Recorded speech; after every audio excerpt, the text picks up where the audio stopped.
పాటలు పాడుతుంటే చప్పట్లు కొట్టి స్తోత్రం చెప్పి ప్రార్థన చేసుకొని ఏదో కారుకి ఇచ్చి హాయిగా వెళ్ళిపోవచ్చు, హ్యాపీగా బ్రతకొచ్చు. పిల్లరా, తన భార్యకి దేవుడు చిన్న ఉద్యోగం ఇచ్చాడు. తన ఉద్యోగాన్ని బట్టి తన కుటుంబాన్ని పోషించుకోగలదు. ఇద్దరు ఏదో చిన్న చిన్న జీతాలతో హ్యాపీగా వీళ్ళ ఫ్యామిలీ వెళ్ళిపోతుంది.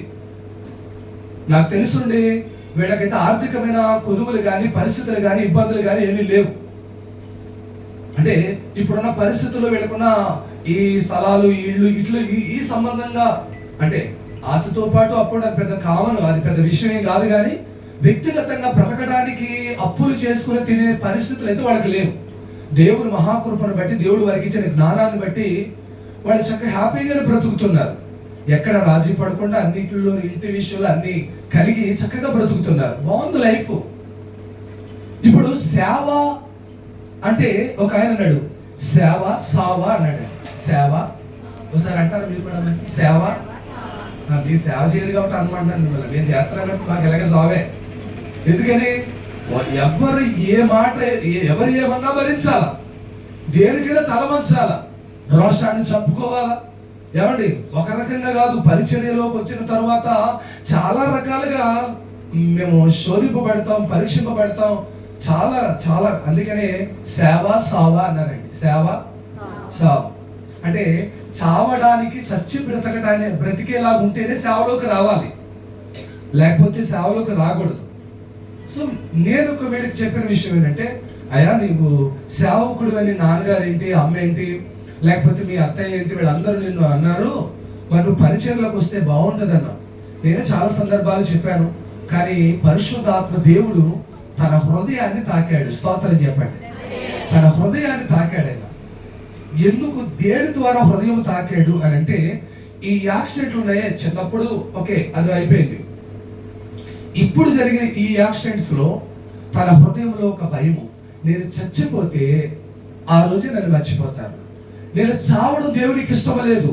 నేను అదే యోబు గారు అంటాడు, నేను చావను సజీవుడినై ఆయన క్రియలను వివరిస్తానన్నాడు భక్తుడు. హల్లెలూయా.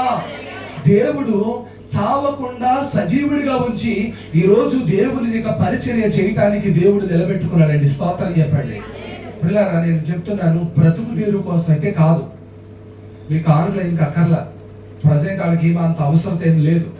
ఒకవేళ ఎవరైనా ప్రేమతో ఇస్తే పరిచర్య కోసం ఉపయోగించారేమో తప్ప దీని కొరకైతే వాళ్ళు పరిచర్యలోనికి రావడం అవసరం లేదు కూడా వాళ్ళకి. పిల్లరా, నేను చాలా సందర్భాల్లో చెప్పాను, అయ్యా మీరు పరిచర్యలోకి వస్తే బాగుంటుంది నాన్నగారు చూస్తే సిక్ అయిపోయారు. ఆయన తర్వాత నేను ఒకసారి కోపం వస్తుందని అన్నాను, ఇక్కడ మందిరం ఉంది, మందిరం ఆరాధన లేకుండా ఖాళీగా ఉండడం కూడా అది శాపం, అది అలా ఉండకూడదు. ఆయన చూస్తే సిక్ అయిపోయారు, మీరు నడిపించండి అన్న, మీరు చేయలేకపోతే నేనన్నా వచ్చి ప్రార్థన పెడతానన్న. స్తోత్రం. హల్లెలూయా. అంటే ఏదో చేయాలని కాదు, వాళ్ళు ప్రోత్సహించడానికి ఆ మాట. అప్పుడు తన మధు అంది, అన్న నేను చాలాసార్లు చెప్తున్నాను పరిచర్యకి వెళ్ళండి, పరిచర్య చేద్దామండి అని. ఈ రోజుల్లో ఇలాంటి ఒక ఫ్యామిలీలో ఉన్న వాళ్ళకి, పాల్ గారికి అయితే ఒక బ్యాక్గ్రౌండ్ ఏంటంటే సేవకుల బ్యాక్గ్రౌండ్ ఉంది, కానీ మధుకి ఫ్యామిలీ సేవకుల బ్యాక్గ్రౌండ్ కాదు. కానీ ఆ అమ్మాయి ప్రోత్సహించేటాను. నా దగ్గర చాలాసార్లు డిస్కషన్ పడుతుండేవారు సేవ పరిచర్య గురించి. తను ఒక సమర్పణతో వస్తువులన్నీ తీసేసుకొని తన భర్తతో పాటు పరిచర్య చేయించాలి, ఎంతమంది ఉన్నా పరిచర్య చేయాలి. నిజంగా అది దేవుని యొక్క ప్రేరణ, దేవుని యొక్క మరి సంకల్పం. ఇలాంటి ఆలోచనలతో ఉంటేనే భార్యాభర్తలు, ఒకవేళ ఈయనొక్కడే చేస్తుంటే ఆమెకి ఇష్టం లేదనుకోండి ముందుకెళ్ళేది కాదు. ఒకవేళ ఈ ఆమెకి ఇష్టం ఉంటే ఈయనకి ఆ ప్రేరేపణ లేదనుకోండి అసలు ఒక్కడు కూడా నిలబడలేదు. నిశ్చయత అనేది హృదయంలో ఉంటే ఒక్కరైనా నిలబడి ఆరాధన చేస్తారు. హల్లెలూయా. ఆ నిశ్చయత ఆయనకి దేవుని మీద ఉంది. నేను దేవుని సేవ చేయాలా, బ్రతికి ఉన్నాను ఈ రోజు నన్ను దేవుడు బ్రతికించాడు ఆయన పని కొరకని ఒక నిశ్చయత, ఒక నిర్ణయం, ఒక సమర్పణతో నిలబడ్డాడు ఆయన. కాబట్టి మరి ఇలా చేస్తున్నప్పుడు నేను అన్నాను, ఆదివారం ఆరాధన చేస్తున్నాను, శనివారం ప్రేయర్ పెడుతున్నాను అని చెప్పేసి అన్నారు. నేను చెప్పాను, తమ్ముడు ఇలాగే కాదు కానీ ఇలా సువార్త కూడిక కూడా పెడితే బాగుంటుంది. అనేకులకు సువార్త ఆరాధన అనేది, ప్రార్థన అనేది మీ ఫ్యామిలీ వరకే కాదు, ఇది అనేకులకు అవసరమైనది. మందిరము, దేవుని మందిరం అందరికీ, సువార్త అందరికీ, పరిచర్య అందరికీ. సేవ అంటే అనేకులను మనం ప్రభు దగ్గర నడిపించడమే సేవ. కాబట్టి మీరు సువార్త కూడిక ఏర్పాటు చేయండి అని అన్నాం. అయితే ఈ నెల నుంచే స్టార్ట్ చేద్దాం అని చెప్పేసి ఈ రోజు ఏర్పాటు చేయడం జరిగింది. స్తోత్రం చెప్పండి.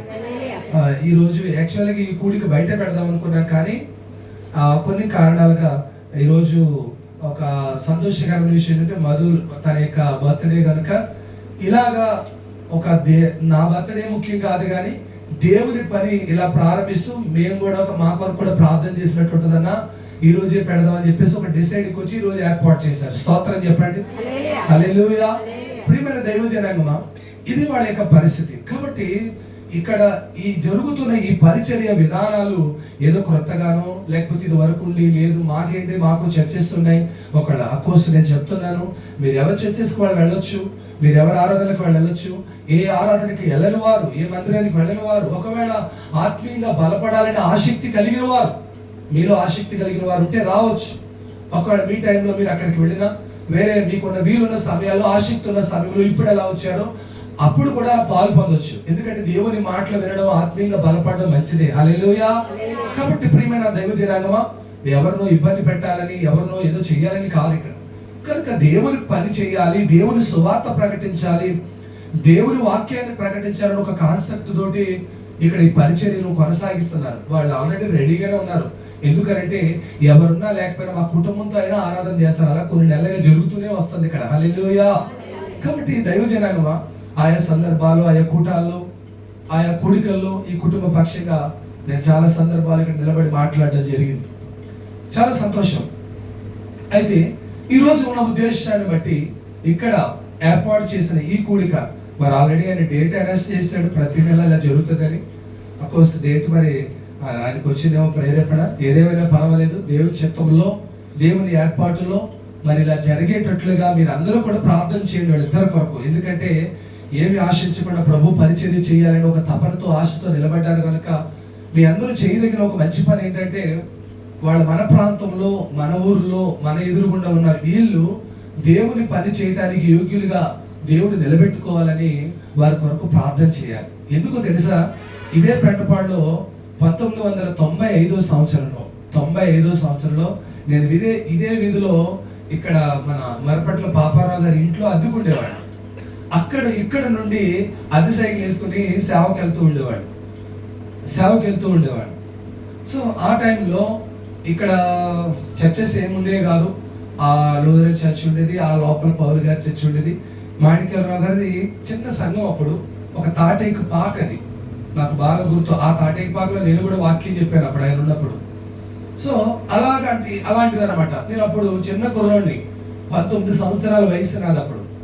సో అలాంటి పరిస్థితుల్లో ఉండగా సేవ, కానీ సేవ ఆరంభము ఇప్పుడు చాలా బెటర్ అండి. నిజంగా ఈ రోజు ఈయన కూటమి పెట్టాడంటే ఇంతమంది వచ్చారు. నేను కూటమి పెడితే ఒక్కరు కూడా రాలా తెలుసా మీకు. నా సేవ ప్రారంభ దినాలు అలాంటివి, ఎవరు ఒక్కరు కూడా రాలా. ఎవరు నన్ను సేవకుడు గుర్తించేవాడు కాదు. ఎందుకంటే ఇది బొడ్డోడండి, ఇది కుర్రోడండి, ఈడేం చేస్తాడండి అన్నట్టుగా చూసేవారు నన్ను. నా ఆకారం కనిపించేది కాదు, అంత టాలెంటెడ్గా ఉండేవాడిని కాదు, అంత జ్ఞానంగా మాట్లాడడం కూడా తెలిసేది కాదు. సో చిన్న వయసు, సపోర్ట్ ఎవరు లేరు, ఒంటరిగా ఉన్నాను. కానీ ఒకటి నా ధైర్యం ఏంటంటే నేను దేవుని సేవ చేస్తున్నాను. హల్లెలూయా. నేను దేవుని పని చేస్తున్నాను, నా పక్షంగా దేవుడు ఉన్నాడు. ఈరోజు నేను చెప్తున్నాను, దావీదు ఒంటరిగా నిలబడ్డాడు. సైన్యాన్ని చూడాల, సైన్యం భయపడిపోతుంది గొలియాతుని చూసి, సైన్యం వెనకడుగేసింది గొలియాతుని చూసి. అక్కడ ఉన్న పరిస్థితులన్నీ తారుమారుగా ఉన్నాయి. బట్ దావీదుకున్న ధైర్యం ఏంటో తెలుసా, నాకు దేవుడు ఉన్నాడు. స్తోత్రం చెప్పండి. ఎవరున్నారు? నాకు దేవుడు ఉన్నాడు, దేవుడు విజయం ఇస్తాడు, దేవుడు జయం ఇస్తాడు, దేవుడు నా పక్షంగా ఉంటాడని ఒక ధైర్యంతో ఎవరి మీద ఆనుకున్నాడు? సైన్యం మీద కాదు, కత్తుల మీద కాదు, గుదియుల మీద కాదు, బెళ్ళాల మీద కాదు, రథాల మీద కాదు, గుర్రాల మీద కాదు, బలగం మీద కాదండి. తన వెనకాల సపోర్ట్ చేసేవాడు ఎవరు లేరు, ఒంటరిగా నిలబడ్డాడు. కారణం ఏంటంటే దేవుని పని చేయాలి అని ఒక ఆశ. దావీదు కొన్న తపనదే, దేవుని పని చేయాలి, దేవుని బిడ్డల పక్షంగా యుద్ధాన్ని ప్రకటించాలి, దేవుని బిడ్డల పక్షంగా యుద్ధం చేయాలా, శత్రువు మీద జయాన్ని పొందాలా, శత్రువు మీద విజయాన్ని పొందాలని పట్టుదలతో నిలబడ్డాడు దావీదు. దేవుడు విడిచిపెట్టాడా? సైన్యం భయపడిపోయింది, సమాజం భయపడిపోయింది, రాజులు భయపడిపోయారు, బలవంతులు భయపడిపోయారు. కానీ ఒక చిన్న కుర్రవాడి యవనస్తుడు సాధించాడు, జయాన్ని సంపాదించాడు. చెప్పలు కూడా దేవుడు వెళ్తారు. హల్లెలూయా. అంటే దావీదు పక్షంగా ఎవరున్నారు? ఈ రోజు నేను అదే చెప్తున్నా, నువ్వు ఒంటరి దానివైనా ఒంటరి వాడివైనా ఎవరైనా భయపడద్దు, పరిస్థితులు ఏమైనా భయపడకండి, వ్యాధి ఎలాంటిదైనా భయపడద్దు, ఆర్థికమైన ఇబ్బందులు ఎలాంటివైనా భయపడద్దు. ఒకవేళ నీ చుట్టూ నీ కుటుంబం నీ ఫ్యామిలీ పరిస్థితులు బాగున్నా బాగోకపోయినా నువ్వు భయపడవలసిన పని లేదు. ఎందుకో తెలుసా? నువ్వు నిలబడు, దేవుని మీద ఆనుకో. బైబిల్ చెప్తుంది, ఎవరి మనసు నీ మీద ఆనుకోవడం వారి పూర్ణ శాంతి గలవారిగా చేస్తాడు దేవుడు. కాబట్టి దేవుని మీద ఆనుకో, నీ పరిస్థితులన్నిటి నుండి దేవుడు గొప్ప విజయాన్ని ఇస్తాడు. హల్లెలూయా. దేవుడు నీ కుటుంబంలో గొప్ప విజయాన్ని ఇస్తాడు, నీ బిడ్డల జీవితంలో గొప్ప విజయాన్ని ఇస్తాడు, నీ జీవితంలో గొప్ప విజయాన్ని ఇస్తాడు. నీవు తలంచిన దానికంటే ఊహించిన దానికంటే అత్యధికమైన కార్యాలు దేవుడు తన కృపలో నీ పట్ల జరిగిస్తాడు. హల్లెలూయా. ఎవరి మీద ఆనుకో? వీళ్ళందరూ చాలా మంది ఉన్నారండి, ఇంటి పెద్దోళ్ళు ఎక్కువండి, పలనం ఎక్కువండి, అయ్యి బాబు వీళ్ళందరూ ఉద్యోగస్తులండి బాబు, వీళ్ళందరూ చదువుకున్న వాళ్ళండి బాబు, వీళ్ళందరూ పెద్ద పెద్ద పోస్టులు అయితే పెద్ద పెద్ద పొలిటికల్ లీడర్స్ అండి బాబు. వీళ్ళెవరు వద్దండి. దేవుని పక్షంగా నిలబడే వాళ్ళు ఏళ్ళు చూడకూడదు. నువ్వు ఏ స్థితిలో ఉన్నా, నువ్వే పరిస్థితులు ఉన్నా, నీ పరిస్థితి ఏదైనా కానీ దేవుని మీద ఆనుకొని దేవుని వైపే చూడు. దేవుడు నీ పక్షంగా గొప్ప విజయాన్ని ఇస్తాడు ఆయన. హల్లెలూయా. కాబట్టి దైవ జనాంగమా, నేను తమ్ముడికి అదే చెప్తున్నాను, ఎవరున్నా లేకపోయినా దేవుని పని చేయండి, దేవుడు తన పని తనే జరిగించుకుంటాడు. స్తోత్రం చెప్పండి. యోబు గ్రంథం అంటాడు, మొదట నీ స్థితి కొద్దిగా ఉండదు కానీ తొలక నీవు మహా అభివృద్ధి చెందను. హల్లెలూయా. ఒకప్పుడు నేను సేవలోకి వచ్చిన ప్రారంభంలో ఇవన్నీ చెప్పాను కదా, నాకు ఎవరు తెలియదని, ఎవరు తెలియక ఇలాంటి ఇంకా నయం. పాలు గారికి పాటలు పాడే భార్య ఉంది, చక్కగా పాటలు పాడుతుంది ఆవిడ. డ్రమ్ము కొట్టే కొడుకున్నాడు. నాకు ఎవరు లేరు, పక్షిని, ఒంటరి పక్షిని అనమాట, ఒక్కడగా ఉన్నాను, ఎవరు లేరు నా వెనకాల, నాకు ఎవరు తెలియదు. ఒక చర్చిలో నేను వెళ్ళిన, మా అమ్మమ్మ గారు ఊళ్ళో చర్చిలో ఉన్న ఒక చెల్లి నన్ను, అమ్మాయి పాటలు పాడుతుంది, ఇద్దరు చెల్లి నన్ను ఇలా మీటింగ్ పెడతా, నాతో రెండు వస్తామని అన్నారు. ఇద్దరు సండే స్కూల్ పిల్లల్ని, ఒక పిట్టర్ మార్ట్స్ లైట్, అప్పుడు లైట్ కెస్ట్రా లైట్లు ఉండేవి, ఒక లైట్ డ్రమ్ము తీసుకున్నా, అవి కూడా ఎరువు అనమాట, నాయి కాదు. అవి తీసుకుని వెళ్ళి ఆ కొమ్మరిలో సేవకి వెళ్ళినప్పుడు వీధిలో ఇలాగ రాళ్ళు, సిమెంట్ రోడ్లు కూడా కాదు, రాళ్ళు మధ్యన పెట్టేసిన లేడు, కుర్చీ వేసిన లేడు, కనీసం గోరు చచ్చిపడిచిన దిక్కు లేదు మాకు అక్కడ. కానీ ఆశ తప్పని ఏంటంటే సువార్త ప్రకటించాలి. హల్లెలూయా. వెళ్ళాము, ఒక వెంట్రికల్ స్తంభం కింద లైట్ కింద నుంచున్నాము, పెట్రోమాట్స్ లైట్ వెలిగించుకున్నారు, పాటలు పాడుతున్నారు, డ్రమ్ము కొడుతున్నాను, నేనే డ్రమ్ము కొడుతున్నాను, చెల్లెడు పాటలు పాడుతున్నారు. జనాలు ఇలా చేతులు కట్టుకొని విచిత్రంగా రోడ్డు మీద సర్కస్ చేసి చూడండి, డోర్ రౌండ్ గా నుంచి అలా వింటున్నారు జనాలు. సిగ్గుపడలా. ఎవరి కాలంలో దేవుని గురించి సువార్త ప్రకటించాము. అలాగ 2 వారాలు జరిగిన తర్వాత 3వ వారంలో దేవుడు వరండాల నుంచి ఒక టెంపరీ స్థలం నుంచి ఒక చిన్న పర్మనెంట్ స్థలంలో నుంచి ఈవేళ 2 అంతస్తుల బిల్డింగ్లకు దేవుడు తీసుకొచ్చాడు. హల్లెలూయా. దేవుడు ఉన్నతమైన సంఘాన్ని ఇచ్చాడు. ఈవేళ 200 మంది సంఘాన్ని ఇచ్చి ఒక ఉన్నతమైన మందిరాన్ని కట్టి కొమ్మర్లు ఎక్కడైనంత పెద్ద మందిరాన్ని దేవుడు ఇచ్చాడు. హల్లెలూయా. ఎవరి ప్రణాళిక అది? దేవుని ప్రణాళిక. దేవుడి ఏర్పాటులో ఉన్న సేవకులు కనుక నిజంగా దేవుని ప్రణాళిక లేకపోతే ఆ 2 యాక్సిడెంట్లో, చిన్నప్పుడు కూడా వదిలేకపోయి ఇప్పుడు తన వరకు వచ్చిన ఈ యొక్క 2 యాక్సిడెంట్లో ఈ పని చనిపోవాల్సిందే తాను. కానీ దేవుడు తన పని కొరకు బ్రతికించి నిలబెట్టాడు. స్తోత్రం చెప్పండి. హల్లెలూయా. దేవుడు తన పని కొరకే బ్రతికించాడు. నిజంగా యాక్సిడెంట్ టైంలో వీళ్ళు చాలా దేవుని ఇంకా ప్రణాళికను గుర్తించారు. వీళ్ళు అప్పటి నుండి ఎవరు వచ్చినా రాకపోయినా ఆరాధన చేస్తున్నామన్నా మేము, నడిపిస్తున్నామన్నా మేము అంటున్నారు. నిజంగా దేవుని పని అంటే అలాగే ఉంటుందండి. దేవుని సంగమా, దేవుని పిలుపు, దేవుని యొక్క ఏర్పాటు, దేవుని చిత్తము, దేవుని సమర్పణతో బ్రతికి ఈరోజు పరిచర్య కొరకు నిలబడ్డాడు ప్రియుడు తమ్ముడు పాల్ గారు. కనుక ఆయన కొరకు ఎక్కువ ప్రార్థన చేయండి. మీ అందరూ చేయవలసిన సపోర్ట్ ఏంటంటే ప్రేయర్ చేయండి. మీ మందిరాలకు వెళ్ళినా ఆయన దగ్గరికి ఎప్పుడైనా వస్తూ ఉండండి. మీరు అనుకోవచ్చు, పాలు డ్రైవింగ్ చేసే పాలే కదా, పాలు ఎలక్ట్రీషియన్ వర్క్ చేసే పాలే కాదు. దేవుని పని చేస్తున్న వ్యక్తుల మీద దేవుని యొక్క ప్రణాళిక, దేవుని యొక్క చిత్తము, దేవుని యొక్క ఏర్పాటు ఉంటుంది. నన్ను చాలా మంది కుర్రోడే కదండి, ఆడుకొని కుర్రోడే కదా, ఏ పని పాట లేక బైబిల్ ఇచ్చుకుని వచ్చేయడం కొంతమంది హ్యాండిల్ చేసేవారు నన్ను కూడా ఫస్ట్ లో. ఈరోజు నేను అంటున్నాను, కుమ్మరిలో మీరు ఎవరినైనా అడగండి, వాళ్ళు ఏ చర్చెస్కి వెళ్ళినా, ఏ కార్యక్రమం జరిగినా, ఏ సంఘం వాళ్ళు అయినా నా దగ్గరికి వస్తారు ప్రార్థన చేసుకోవడానికి. హల్లెలూయా. నేను ఎవరిని అడగలేదు, నేను నా కొరకు వచ్చి దగ్గరికి వచ్చి ప్రార్థన చేసుకోవడానికి. ఎవరు ఏ కూటమి పెట్టుకునే పిలుస్తారు, ఏ కార్యక్రమం పెట్టుకునే పిలుస్తారు, ఏ మీటింగ్లు జరిగినా పిలుస్తారు. ఏమండి, ఏ అవసరం వచ్చినా కనీసం ఒకవేళ పాస్టర్ గారికి తెలియకుండా రహస్యంగా వచ్చి నా దగ్గరకు వచ్చి ప్రార్థన చేయించుకుంటారు. ఏమో నాకు తెలియదు, వాళ్ళకి ఆ నమ్మకం. స్తోత్రం చెప్పండి. చిన్నప్పటి నుండి ఇంచుమించు నా సేవ అనుభవం ఇప్పుడు దగ్గర ఇంచుమించు 1995, రేపు 2025 సంవత్సరం 30 సంవత్సరాలు అయిపోతుంది. స్తోత్రం చెప్పండి. కాబట్టి నేను మనిషిని కనపడతలేదు కదా. ఓకే, కనుక నా వ్యక్తిగతమైన జీవితం కంటే సేవా జీవితం ఆల్రెడీ 30 years వచ్చేసింది. సో దైవజనంగా నేను ఎందుకు ఈ మాటలు చెప్తున్నానంటే, దేవుడు నిలబెట్టుకున్నాడు. నాకు హేళన చేసేవారు, ఏలాపాలం చేసేవారు, ఎటకాలం చేసేవారు, చిన్న చూపు చూసేవారు, ఇటు బొడ్డోడండి ఇటు కుర్రోడండి అనేవారు. దేవుడు అన్నాడు, తలగా చేస్తాను. స్తోత్రం చెప్పండి. దావీదుని దేవుడు ఎలా చేశాడు? తలగా చేశాడు, ఉన్నతంగా నిలబెట్టాడు. ఓ రోజు నేను మీటింగ్కి వెళ్ళాను. ఇలాగే మీటింగ్ వెళ్తే ఆ ఊర్లో పాస్టర్ గారు 2 వచ్చారు.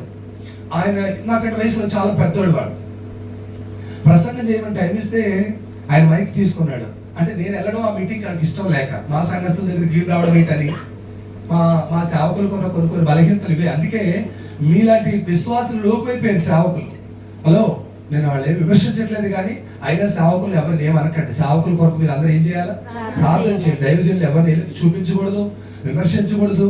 సేవకులు అందరూ మంచివాళ్ళే, కాకపోతే వాళ్ళకున్న కొంచెం ఫీలింగ్స్ ఉంటాయి. మా సంఘం అని పిల్లరా. కానీ ఆ సంఘంలో వాళ్ళకి జరిగిన ఆ ఫ్యామిలీలో ఆ ఇంటి యజమానురాలు ముసలావిడి మధ్య స్థితిలో తప్పిపోయింది. వాళ్ళు ఏదో ఊరు వెళ్ళి వస్తుంటే ట్రైన్లో తప్పిపోయింది. తప్పిపోతే పెద్ద ఆవిడ కదా ఇంకా దొరకదు, చచ్చిపోయిందని అనుకున్నారు. ఆవిడకి ఎవరు చెప్పారంట, వాళ్ళు అన్యులు ఆవిడ చెప్పారంట, పలానా ఆయన దగ్గరికి వెళ్ళి ప్రార్థన చేసుకొని ఖచ్చితంగా ఆవిడ వచ్చేస్తుందని చెప్పారట. అంటే వాళ్ళు వచ్చి నన్ను కౌరపించారు, ఇంటికి పిలిపించి ప్రార్థన చేయించారు. ప్రేయర్ చేశానని చెప్పాను, వచ్చేస్తుంది అమ్మావిడి, ఖచ్చితంగా దేవుడు తీసుకొస్తాడు, ప్రార్థన చేస్తానని ప్రార్థన చేశాను. ప్రార్థన చేసిన 3 రోజులకు వచ్చేసింది ఆవిడ. స్తోత్రం చెప్పండి. ఆ విశ్వాసంతో ఈ ప్రార్థన చేశాడు. మా అమ్మ దొరికింది. నా కొడుకులు, ఆ ఫ్యామిలీ, పెద్ద కుటుంబం, వాళ్ళు పెద్ద మీటింగ్ పెట్టి నన్ను పిలిచారు. ఇందులో ఆ పాస్టర్ గారు, స్థానికంగా ఉన్న పాస్టర్ గారు కొంచెం కోపం. ప్రసంగం చేయమని మైకిస్తే మొదలెట్టారంటే, ఈరోజు పలానా చోట మీటింగ్ జరుగుతుంది, మీ అందరూ రండి, మీ అందరినీ ప్రేమతో ఆహ్వానిస్తున్నాము. ఈరోజు మీ జీవితంలో ఎప్పుడు కనీ విని ఎరగని ప్రసంగం మీరు వినబోతున్నారు. నా గాలి ఎలా తీసేస్తున్నారు సార్?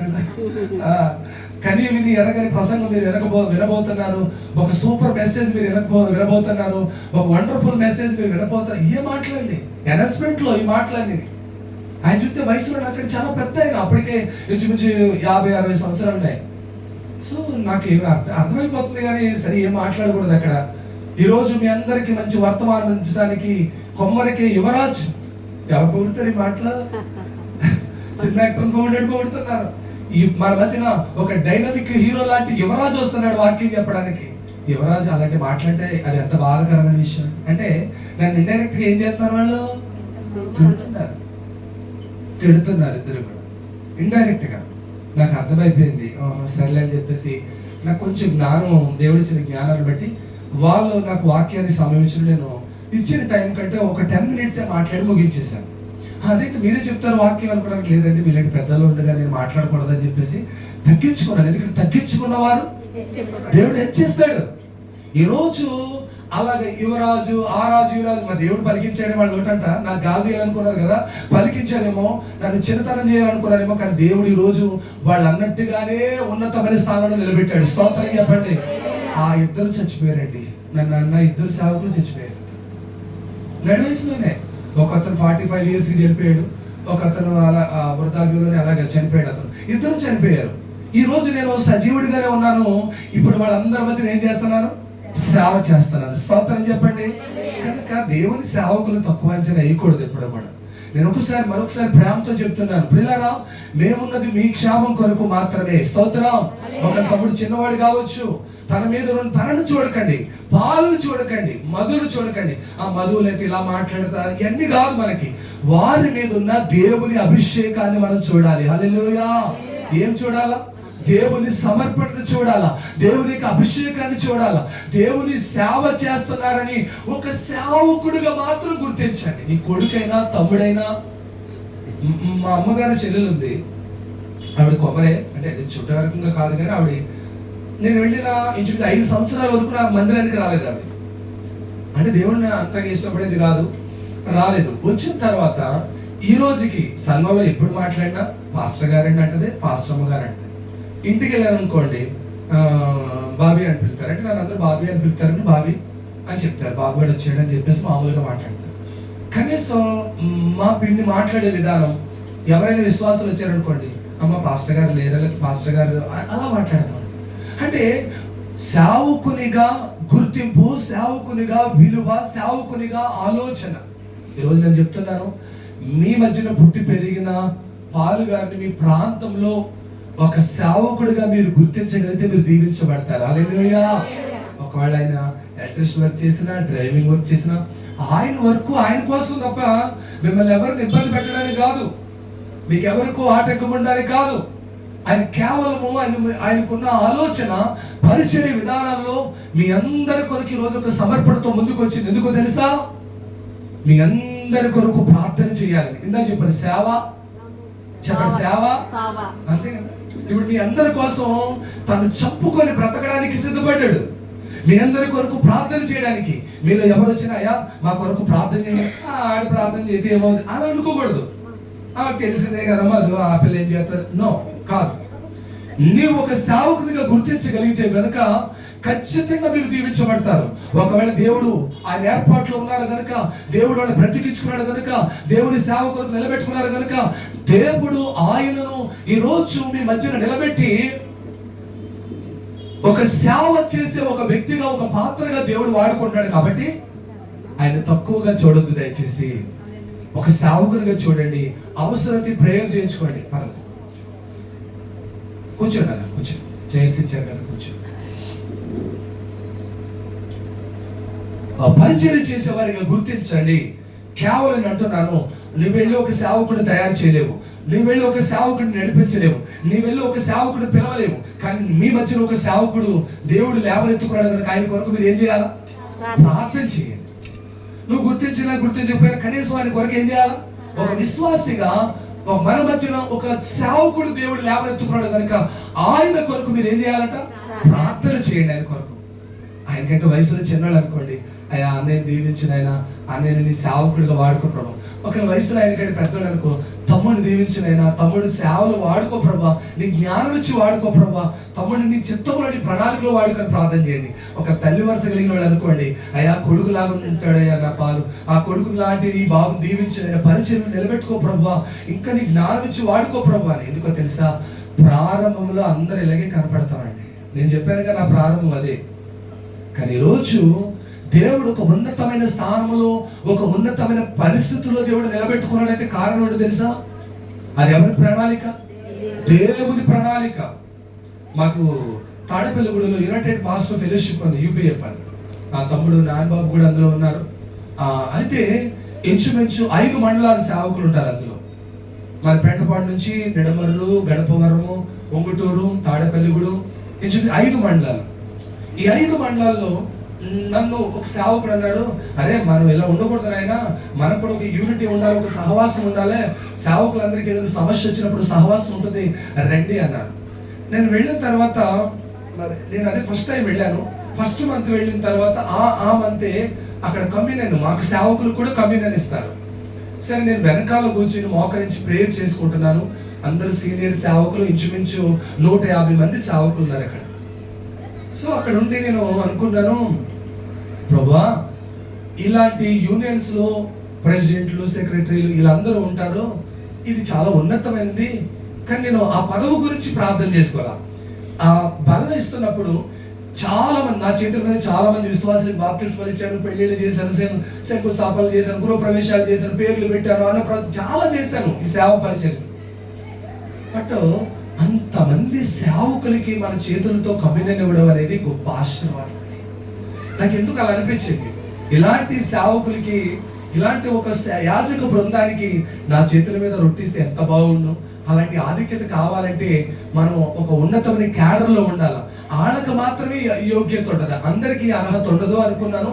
మనసులో ప్రేయర్ చేసుకున్నాను. నేను అందరిలాగా కమ్యూనియన్ అదే బల్లార్థం తీసుకుని బయటకు వచ్చేసాను. వచ్చిన 1 నెల అయింది, నేను జాయిన్ అయ్యి అప్పుడే 6 నెలలు జాయిన్ అయ్యాను. 1 నెల అయింది, 2వ నెల గడిచింది, 3వ నెలలో నాకు ఫోన్ కాల్ వచ్చింది.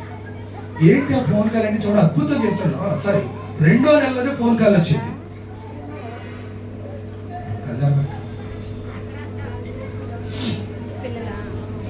వినండి వినండి. దేవుని సేవకుల్ని దేవుడు నిలబెడతాడు అనడానికి ఒక రుజువు చెప్తున్నాను. నాకు రికమెండేషన్ లేదు, నా వెనకాల ఎవరు పెద్ద పలుకుబడిన సేవకులు ఎవరు లేదు. నేను ఈ ప్రాంతంలో నా పని నేను చేసుకెళ్ళిపోవడం కానీ పెద్దగా ఎవరితో అటాచ్మెంట్లో ఉండను. నాకు ఈ పెంటపాడులో తమ్ముడు రాజేశాడు పరిచయం, అప్పటికి సేవకు రాలేదు. నేను ఖాళీగా ఉన్నప్పుడు చెల్లి సుజాత పాటలు పాడుతూ ఉంటే వాళ్ళ ఇంటి అక్కడ దగ్గరలో ఉన్నప్పుడు వాళ్ళ ఇంటికి కాసేపు టైం స్పెండ్ చేస్తూ అలా వెళ్ళేవాడిని. సో వాళ్ళు తెలుసు నాకు. ఇంకా పెద్దగా ఈ ఫ్యామిలీ తర్వాత ఇంక పెద్దగా ఎవరు తెలియదు నాకు సేవకుల పరంగా. నేను ఎందుకు మాట చెప్తున్నానంటే ఈ ఏరియాలో కూడా సేవకులతో అటాచ్మెంట్ తక్కువగా ఉంటాను. నేను నా పని నేను చేసుకుంటూ వెళ్ళిపోతూ ఉంటాను. పిల్లలు గమనించండి, అద్భుతం ఏంటంటే ఒక నెల రోజులు రెండో నెలలో నాకంటే యూపీఎఫ్ స్టార్ట్ అయినప్పటి నుంచి ఉన్న సేవకులు చాలా మంది ఉన్నారు. సీనియర్స్ ఉన్నారు, పెద్దోళ్ళు ఉన్నారు, పెద్ద పెద్ద వయసు కలిగిన వాళ్ళు ఉన్నారు, జ్ఞానవంతులు ఉన్నారు, విద్యావంతులు ఉన్నారు. నాకు ఫోన్ చేశారు. ఆయన ఫోన్ చేసి అన్నారు, జాన్బాబు గారు మేము మీతో ఒక విషయం మాట్లాడుతున్నామని ఆ హెచ్కుడి కమిటీ వారందరూ మీటింగ్ వేసుకొని నాకు ఫోన్ చేశారు. నా నెంబర్కి ఆల్రెడీ నేను జాయిన్ అయినప్పుడు నా నెంబర్ రాసుకుంటాను. ఆ నెంబర్కి ఫోన్ చేశారు. ఏంటి సార్ ఏంటి అయ్యారు అని అడిగాను. ఏం లేదండి, మిమ్మల్ని ఈ 5 మండలాల మీద మాతో పాటు ఒక అధికారిగా నిలబెట్టాలని, ఒక ఎగ్జిక్యూటివ్ మెంబర్గా బోర్డ్ ఆఫ్ డైరెక్టర్గా మేము నిలబెట్టబోతున్నాము, మీకు అంగీకారమేనా అని అడిగారండి. అసలు నాకు ఆ ఫోన్ కాల్ వచ్చేటప్పటికి నోటంట మాట రావట్లా. ఎందుకని? నా క్యాడర్ అది కాదు, నా పొజిషన్ అది కాదు. అసలు వెనకాల ఆలోచించినది చాలా అసలు ఏ సమాధానం చెప్పాలో అర్థం కావట్లేదు. వాళ్ళు అంటున్నారు, ఒక 5 నిమిషాలు ఆలోచించుకోండి, ఇది ఫలానా 5 మండలాల మీద 150 మంది సేవకుల మీద ఉండాలా, ఒక అధికారిగా నిలబడాలా, మీరు బాధ్యతలు స్వీకరించాలా, మాతో పాటు ప్రెసిడెంట్లు బిషప్లు వీళ్ళందరితో పాటు మీరు కూడా మాతో పాటు ఒక క్యాడర్లో నిలబెడతారు, మీరు దీనికి మీకు అంగీకారం అని అడుగుతున్నారు. అంతకు ముందు నెలలో బల్లారథంలో నేను మోకరించి ఏం చేసుకున్నాను? ఒకటే ప్రార్థన చేశాను. ఏమని? నాకు పదవి ఇవ్వమని అడగలా. హలో, పదవి ఇవ్వండి ప్రభు అని అడగల. నేనేమడిగాను? ప్రభు, ఇలాంటి యాజకులకి, ఇప్పటికి వయసు చిన్నదైనా కానీ నాకున్న సీనియారిటీని బట్టి ఇలాంటి యాజకులకి సీనియర్స్ ఇవ్వాలన్నారు కనుక వీళ్ళకి బల్లారథం ఇచ్చే అర్హత యోగ్యత నాకు ఉంది. కానీ ప్రభు, అలాంటి స్థితికి వెళ్ళాలంటే మరి నేను నాలాంటి వాడికి ఎలా సాధ్యం అనుకున్నాను. బట్ అది ఎవరు విన్నారు? ఎవరు చూశారు? మన స్థితిగతులను, మన పరిస్థితులను హెచ్చించేది మనుషులు కాదు. ఎవరు హెచ్చిస్తారండి? దేవుడు హెచ్చిస్తాడు. సరే 5 నిమిషాలు మళ్ళీ ఫోన్ చేశాను. సార్ మీ ఇష్టం అని అంటే, కాదండి, ఇక్కడ కమిటీ 14 మంది ఉన్నారు సభ్యులు. ఈ 14 మంది మీ ఫోన్ కాల్ వింటున్నారు, ఆడియో సరే బయటికి పెట్టాము, అందరు వింటున్నారు, మీకు స్వీకారాలు చేసాం, మీకు ఆమోదయోగ్యమైతే మీరు పలానా రోజులు మా దగ్గరికి రండి, పలానా ఆధార్ కార్డు ఇవన్నీ పట్టుకుని రావాలని చెప్పేసి అన్నారు. సరే అని చెప్పేసి అన్నాను. కానీ నాకు అసలు నా ఆనందానికి, నా ఆలోచనలకి నాకు చాలా నేను ఎలా మాట్లాడుకున్నా నాకు అర్థం కావట్లేదు. అసలు ఏంటి, నేనేంటి, నా పరిస్థితి ఏంటి, అసలు వాళ్ళకి నాకు అటాచ్మెంట్ లేదు, పరిచయం లేదు. ఒక్క నెల సేవకుల మీటింగ్కి వెళ్ళి ఎక్కడో వెనకాల కూర్చున్నాను. ఈరోజు ఏంటని చెప్పేసి ఆశ్చర్యం వేసింది. సరే అయిపోయింది. 2వ నెలలో జాయినింగ్ చేశారు, తీసుకెళ్లారు. ఈ అధికారులు అందరూ కూర్చున్న ఒక ప్లేస్ ఉంటుంది. అందరూ ఇప్పుడు మీరు ఎలా కూర్చున్నా అలాగే సేవకులు అందరూ కూర్చుంటారు. ఒక స్పెషల్ గా ఉన్న ఈ బోర్డ్ ఆఫ్ డైరెక్టర్స్, ప్రెసిడెంట్స్ వీళ్ళందరికీ ఒక ప్లేస్ ఉంటుంది. సో అక్కడికి నన్ను క్లాప్స్ కొట్టి ఇన్వైట్ చేసి కూర్చోబెట్టారు చైర్లో. నేను దేవుడిని స్తుతించాను. ప్రభువా, ఈ స్థితి ఎవరిచ్చింది? నువ్విచ్చింది. ఈ స్థితి నువ్విచ్చింది. ఆ తర్వాత నెక్స్ట్ ఇయర్ అంటే 1 ఇయర్కి మళ్ళీ కమ్యూనియన్ వచ్చింది మా సేవకులకి. ఆ కమ్యూనియన్లోకి వచ్చినప్పుడు నేను ఏదైతే గత సంవత్సరం ప్రార్థన చేశానో మరలా అదే సంవత్సరంలో, ఆ సంవత్సరం తిరిగి వచ్చి అదే రోజు వచ్చేసరికి నా చేతిలో దేవుడు ఏం పెట్టాడు? కమ్యూనియన్ పాత్ర పెట్టాడు. చప్పట్లు పెట్టాడు దేవునికి. హల్లెలూయా. పైగా ఇంకో విషయం చెప్పంటారా? కమ్యూనియన్ పాత్ర ఇవ్వడానికి అందులో కొంతమందిని మాత్రమే సెలెక్ట్ చేస్తారు. మళ్ళీ మా స్టాఫ్ అంటే అధికార స్థానంలో ఉన్న 15 మంది కమ్యూనియన్ ఇవ్వాలని రూల్ ఏం కాదండి. అందులో కొంతమందిని సీనియర్స్ని, కొంతమందిని సెలెక్ట్ చేస్తారు. మా ప్రెసిడెంట్ గారు ఎవరిని సెలెక్ట్ చేస్తే వాళ్ళు మాత్రమే పట్టుకోవాలి ఆ పాత్ర. మళ్ళీ అదో ట్విస్ట్ ఉంది అక్కడ. సో నేను నార్మల్గా కూర్చుని ఉంటే టీమ్స్ కింద డివైడ్ చేస్తున్నారు. బల్లారు ఇవ్వడానికి, ద్రాక్షారసం ఇవ్వడానికి, రొట్టె పంచడానికి, 150 మంది సేవకులకి ఇవ్వాలి కదా, సేవకులందరికీ సేవకులకి ఇవ్వడానికి. అప్పుడు నేను ఇంకొక సేవకుడిని ఇంకో సేవకుడు నాకంటే పెద్ద ఆయన సెక్రటరీ గారు మాకు, ఆయనకి నన్ను ఇద్దరిని జాయిన్ చేసి వీళ్ళిద్దరు సేవకులందరికీ మరి వీళ్ళ కొంతమందికి రొట్టె పంచుతారని చెప్పేసి ఒక టీమ్గా నిలబెట్టారు. స్తోత్రం చెప్పండి. నేను ఏదైతే ప్రార్థన చేశానో నా దేవుడు అది నా ద్వారా జరిగించాడు. స్తోత్రం, హల్లెలూయా. పిల్లరా, నేను అందులోకి జాయిన్ అయ్యాక చాలా మంది చెప్పారు వచ్చి, అయ్యే బాబోయ్ మేము 5 సంవత్సరాలు బట్టి వెళ్తున్నామండి యూనియన్కి, మేము ఇన్ని సంవత్సరాలు బట్టి ఉన్నామండి, మేము ఎంత ఇదిగా ఉండేవాళ్ళండి, అసలు మీరు వచ్చిందే ఒక నెల, మీరు ఎవరికి తెలియదు అసలు, అలాంటిది మిమ్మల్ని దేవుడు ఉన్నతమైన స్థానంలో కూర్చోబెట్టారు. స్తోత్రం చెప్పండి. పిల్లరా, దేవుని ప్రణాళికలో ఉన్న సేవకులను ఒకవేళ మనుషుల దృష్టికి చిన్నగా కనబడచ్చు. అందుకే నన్ను మీరు ఆకారాన్ని కాదు చూసేది, ఏం చూడాలా? మా మీద ఉన్న అభిషేకాన్ని చూడాలా. ఒక సేవకుడిగా ఆకారం కనబడుతుందంటే ఆయన ఒక సమర్పణతో, తీర్మానంతో, పట్టుదలతో బైబిల్ పట్టుకొని పరిచయం చేయడానికి నిలబడ్డాడు. బాగా అమ్మాడు దాకా బయటలో బోట్లు బిగించాడు. వాళ్ళతో ఎందుకులే, దూరపాట్లు ఉండిపెట్టారు చూసారు, దగ్గరికి వెళ్తే తెలుస్తాయి ఎంత గొలుపుగా ఉన్నాయో. దూరం నుంచి వస్తుంటే ప్రతి కొండ చాలా నురుపుగా కనపడతాయి. ఎవరైనా దగ్గరికి వెళ్ళారా కొండల దగ్గరికి? ఆ రాళ్ళు, ఆ తొప్పలు, ఆ ముళ్ళు ఎక్కలే, కానీ దూరం నుంచి చాలా బ్యూటిఫుల్ గా కనపడతాయి. ఈ రోజు నీకు చాలా మంది అందంగా గొప్పగా కనబడవచ్చు, బట్ నీవు వాడి దగ్గరికి వెళ్తే తెలుస్తుంది వాడి పరిస్థితి ఏంటంటే. నేను అంటున్నాను, నీవు చూడవలసింది అది కాదు. ఈ బిడ్డ ఇలాంటి పరిస్థితుల్లో నేను చెప్పాను, ఆర్థికంగా ఆయనకి ఏమైనా అవసరం ఉందా మీతోటి? హలో, మాట్లాడదాం. ఆయనతో మీతో ఏమైనా అవసరం ఉందా? ఆయనకి మీ వల్ల ఏమైనా ఆర్థికంగా ఆయనకి అవసరం ఉందా? అక్కర్లేదే. ఎందుకంటే మంచి ఇన్కమ్ వస్తుంది, డ్రైవింగ్ చేయగలడు, ఎలక్ట్రిషియన్ వర్క్ చేసుకోగలడు, తన భార్య ఉద్యోగం చేయగలడు, హ్యాపీగా బ్రతకగలరు. వాళ్ళు చక్కని కారు కొనుక్కున్నారు, బండి కొనుక్కున్నారు, దేవుడు ఇల్లు కూడా ఇచ్చాడు. స్తోత్రం చెప్పండి. ఇల్లు ఉన్నాయి, వాడికి ఏం కొదువు లేదే. కానీ దేవునికి వారి తల్లిదండ్రులు చేసిన సమర్పణ ఉందే, అది చాలా విలువైంది. హల్లెలూయా. వాళ్ళ పెద్దలు చేసిన సమర్పణను బట్టి, తాను చేసుకున్న తీర్మానాన్ని బట్టి ఈ రోజు దేవుని పని, దేవుని సేవ సావైనా కష్టమైనా ఇప్పటి వరకు వాళ్ళు ఎవరైనా మాట అన్నారనుకోండి, గబగబా రియాక్షన్ అయిపోయి సమాధానం వచ్చేసింది. ఇప్పటి నుంచి కుదరదు అన్నీ చాలా. ఇప్పుడు ఒకవేళ నిజంగా అలా మాట్లాడారనుకో, వెంటనే వాళ్ళు జాగ్రత్త అనుకుంది, కోపం చేయాలని అనుకో, ఏంటి కదా నువ్వు బైబిల్ పెట్టుకున్నా ఇదే సేవ చేస్తున్నాడు, ఇంటికి వచ్చాను సేవకు ముందు నువ్వు కోపం తగ్గించుకొని సేవ చేయాలి వెంటనే అక్క. కాబట్టి ఎందుకని అంటే దానికి అర్థం ఏంటంటే, సేవకు వచ్చిన వాడికి ఆ గుణము, ఆ రోషము, ఆ కోపాలు, ఆ వ్యతిరేకతలు పనికి రావు. దీనుడిగా, సాత్వికుడిగా బ్రతకాలి. హల్లెలూయా. అదే మామూలుగా ఉన్నాడు అనుకో, వాడు అక్క ఒకటంటే 200 అంతే కదా. ఎందుకని లోకపరంగా ఎవరైనా అలాగే ఉంటారు. మనకున్న అలవాటు ఏంటంటే తగ్గేదే లేదు, అంతే కదా. తగ్గారా? అమ్మ మీద తగ్గరు, అత్తగారి మీద తగ్గరు, కోడల మీద తగ్గరు, ఎవరు పరిస్థితులు వాళ్ళకు ఉన్నాయండి. ఇప్పుడు నా ప్రియమైన దైవజనంగా చెప్తున్నాను, ఇలాంటి పరిస్థితులలో దేవుని సేవ చేయాలి, పరిచర్య చేయాలి, ఒక్క ఆత్మనైనా ప్రభు దగ్గరికి నడిపించాలి అనే ఒక తపనతోటి ఈ పరిచర్య ప్రారంభించాడు. గట్టిగా స్తోత్రం చెప్పండి. హల్లెలూయా. పిల్లలు మరి మా అందరికి ఎందుకంటే మేము అందరం రక్షపడిపోయే వాళ్ళమే, గుడికి వెళ్ళే వాళ్ళమే, మందిరానికి వెళ్ళే వాళ్ళమే, బైబిల్ తెలుసుకోవడమే అని మీరు అనుకుంటున్నారా? మీ అందరు ఎందుకు పిలిచారంటే నేనే చెప్పాను పిలవండి. ఎందుకంటే ఆయనను గుర్తించి మీ అందరూ ఏం చేస్తారని చెప్పాలి. గట్టిగా ఏం చేయాలి చెప్పాలి. ఏం చేయాలి? మీరు మీ అందరికి ఒక హోంవర్క్ అనమాట అది. ఈ 4 రోజులు మీ అందరూ ఏం చేయాలా? ఎవరి కోసం? పాల్గారి కోసం, మధు కోసం. ఏమని ప్రార్థన చేయాలి? ప్రభువా, నీ పరిచర్యలో సేవకుడిగా ఎలా వాడబడాలో ఆ విధంగా నీవు నిలబెట్టు ప్రభు అని ప్రార్థన చేయాలి. హల్లెలూయా. అందుకు మీ అందరిని పిలిచారండి. పిల్లరా, గనుక సువార్త ప్రకటించాలంటే బ్యాగ్ వేసుకోనో లేకపోతే బండి వేసుకోనో ఏదో విధులకి వెళ్ళి అన్యుల మధ్యకి వెళ్ళి సువార్త పత్రికలు, అది సువార్త పనే. కానీ ఎక్కడ నుండి అయితే ఇక్కడ వచ్చాడో ఇక్కడ నుండి పైకి లేవాలా, ఇక్కడ నుండే నిలబడాలా, ఇక్కడ నుండి బేస్మెంట్ అనేది స్టార్ట్ అవ్వాలా. ఎక్కడి నుంచి బేస్మెంట్ స్టార్ట్ అయింది అనుకోండి, ఈ బేస్మెంట్ కు మీరు అందరూ ప్రార్థన చేసి బలపరిచారు అనుకోండి, ఇక్కడ నుంచి దేవుడు ఉన్నతంగా వాడుకుంటాడు. స్తోత్రం చెప్పండి. హల్లెలూయా. కనుక ప్రియమైన దేవుని సంగమా, మరొకసారి ప్రేమతో మీకు తెలియజేస్తున్నాను, ప్రార్థన చేయండి. తన కొరకు ప్రతి నెల ఏర్పాటు చేస్తున్న ఈ కూడిక ద్వారా అనేకులకు, మరి మన సహోదరులకి, ఒకవేళ మీరు అనుకోవచ్చు ప్రతి నెల ఈయన వస్తాడేమో, నేను రానండి, ప్రతి నెల నాకంత ఖాళీ ఉండదు.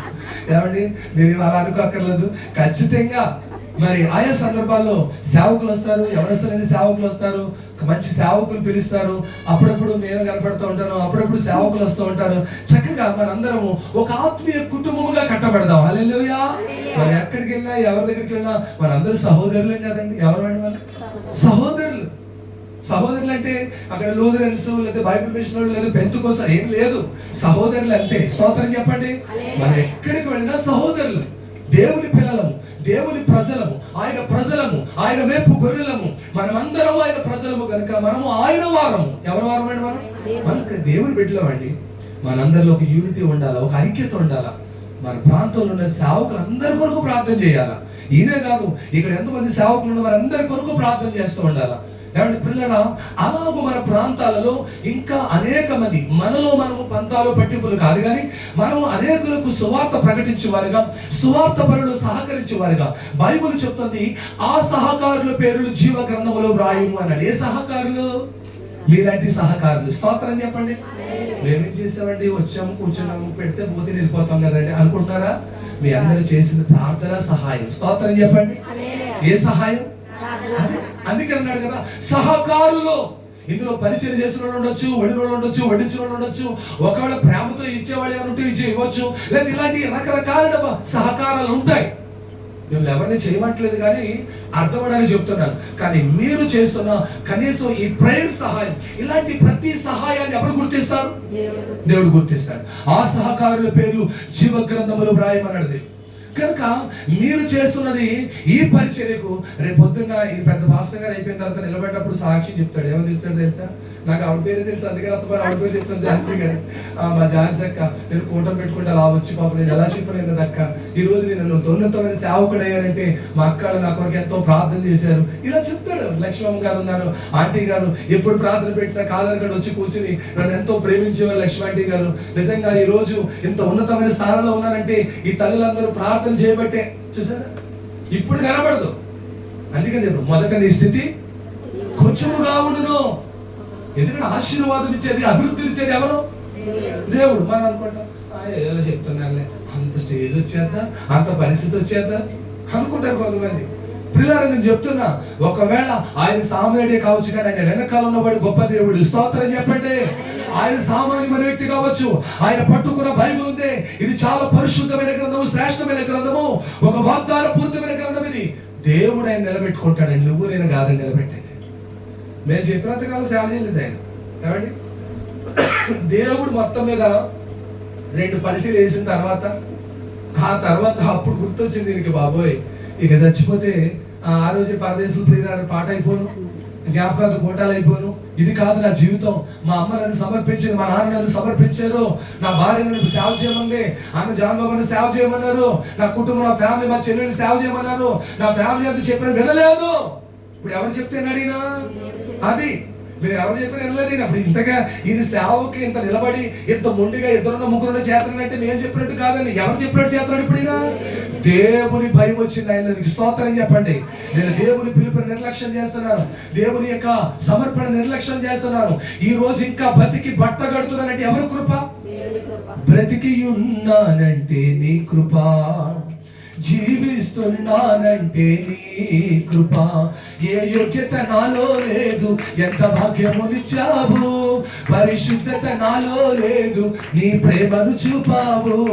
ఏ యోగ్యత నాలో లేదు, ఎంత భాగ్యమునిచ్చావు, పరిశుద్ధత నాలో లేదు, నీ ప్రేమను చూపావు.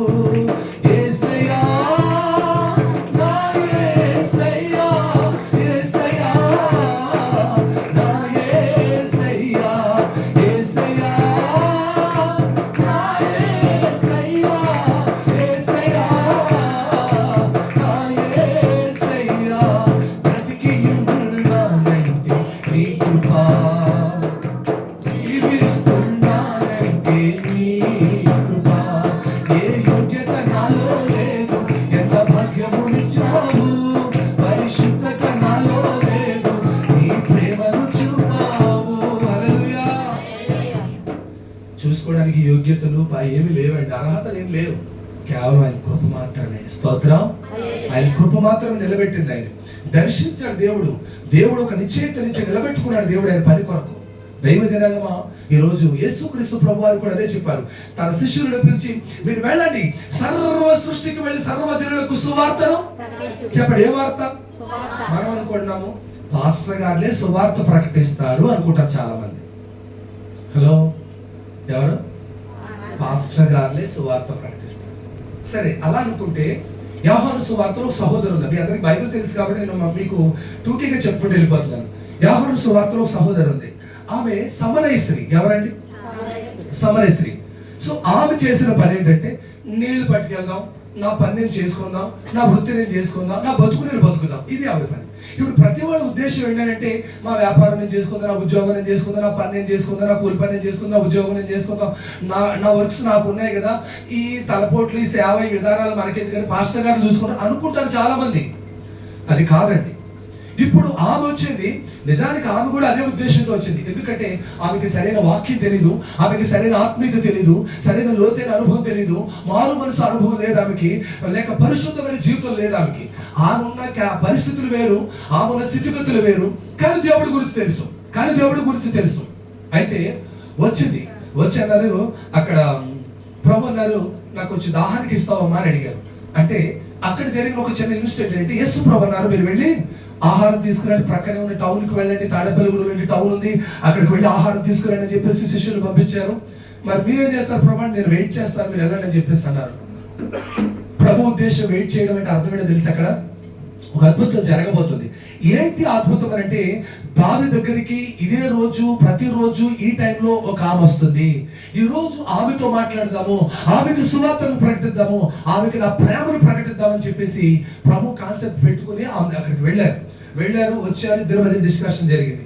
ఏంటి డిస్కషన్ అంటే, నాకు నీళ్ళు ఇవ్వాలని అడిగితే, నువ్వు చూస్తే యూదుడు లాగున్నావు, నీ వస్త్రధారణ, నీ అలంకరణ, నీ విధానం అంతా యూదుడు లాగున్నాము, యూదుడమైన నీవు సమరయస్త్రీ నన్ను దాహానికి మంది ఎలా అడుగుతున్నావు అని అడిగింది. అంటే ఆమెకి యూదులంటే ఏంటో, సమరయులు ఏంటేంటో, పాపం అంటే ఏంటో, పుణ్యం అంటే ఏంటో తెలుసు. అర్థమైంది ఇప్పుడు మీకు పాయింట్? అర్థమైంది, తెలుసుకుంది. సో అక్కడ అయిపోయిన తర్వాత, సరే నేను నీళ్ళు అడుగుతున్నది ఎవరో నీకు తెలిస్తే ఆ మాట అనవు అని అడిగిన వెంటనే ఏమని తెలుసా, ఈ బావి తవ్వించిన మా పితరుడిని యాకోబు కంటే గొప్పవాడివా అన్నది. అంటే దానికి అర్థం ఏంటి? ఈమె కూడా బైబిల్ తెలిసిన మనిషే. కొంతమంది ఇప్పుడు దెబ్బలాడుకుంటారు అనుకోండి, దెబ్బలాట వచ్చినప్పుడు ఏం చేస్తారు, ఆ పాయింట్ అసలు కూడా వదిలేసి ఈ దెబ్బలాటలో బైబిల్ ఎత్తేస్తా ఉంటారు. బైబిల్ ఎత్తేసుకొని చెప్తారండి. అంటే వాళ్ళకి అనుకూలమైన మాటలు కొన్ని తీసుకొని, ఇదిగో దేవుడు ఆ పక్షంగా ఉన్నాడు, ఇప్పుడు పక్షంగా ఉంటాడు, దెబ్బలాడు పక్షంగా దేవుడు ఉంటాడా? అసలు బైబిల్ ఎక్కడ ఉందా దెబ్బలాడు పక్షంగా దేవుడు ఉంటాడని? దేవుడు క్షమించమంటాడు, ప్రేమించమంటాడు, సహించమంటే దేవుడు ఆ పక్షంగా ఉన్నాడు. నీ గొడవ దేవుడు చూస్తున్నాడు. ఇప్పుడు అనవసరం అనేసింది, లాస్ట్ ఎవరిని ఎట్టుకుంటుంది? ఇలాగే ఉపవాస కూటాలు జరుగుతున్నాయి. ఒకరిలో ఉపవాస కూటాలు జరుగుతుంటే అయిపోయిన తర్వాత ఒక ఆవిడ ప్రార్థనకు రాలేదు, అదే విశ్వాస మీటింగ్కి రాలేదని చెప్పేసి నేను ఆ వీధిలోకి వెళ్ళాను. పరిగెత్తి వెళ్ళి ఆవిడ ఉందేమో, పాపం రాలేదు, ఒంట్లో బాగా రాలేదేమో అనుకుని చెప్పేసి వెళ్తుంటే, ఈ లోపు ఆ పక్కింటి ఆవిడ మా విశ్వాసే, ఈవిడి మా విశ్వాసే, ఇద్దరు గొడవ పడుతుంటే ఈవిడ ఉపవాసం మీటింగ్ కదా, ఉపవాసానికి తలస్నానం చేసింది, మామూలుగా ఆరలేదని ముడేసుకుని వచ్చేసి వీళ్ళిద్దరు గొడవ ఆడుకుంటున్నప్పుడు, మరి అప్పటికి మరి గొడవ ఆడుకున్నప్పుడు మరి గతులేశారు, మరి ఎగరారు నాకు తెలియదు. కానీ ఇప్పుడు ముడి ఊడిపోతే అంటది, ముడిగా చూడతా, ఇదిగో ఈ మీటింగ్ లో అయిపోయి ఈ పని చెప్తాను. ఏమవుతుంది? ఈ మీటింగ్ అయిపోయి ఫోటోలు అయిపోయి గొడవ పెట్టి తెలుస్తాను అటు ముడేసేస్తుంది. మళ్ళీ ఏముంది అప్పుడు దాకా? ఉపవాసం ఉంది. గుళ్ళోకి వచ్చి ఏముంది? వాక్యం ఉంది. ఇల్లు ఏమంటుంది? ఈ ఫోటోలు అయిపోయి గొడవ ముడేసేస్తుందండి గుడిలో. ఎంత పగ, క్రైస్తవుల్లోని పగ.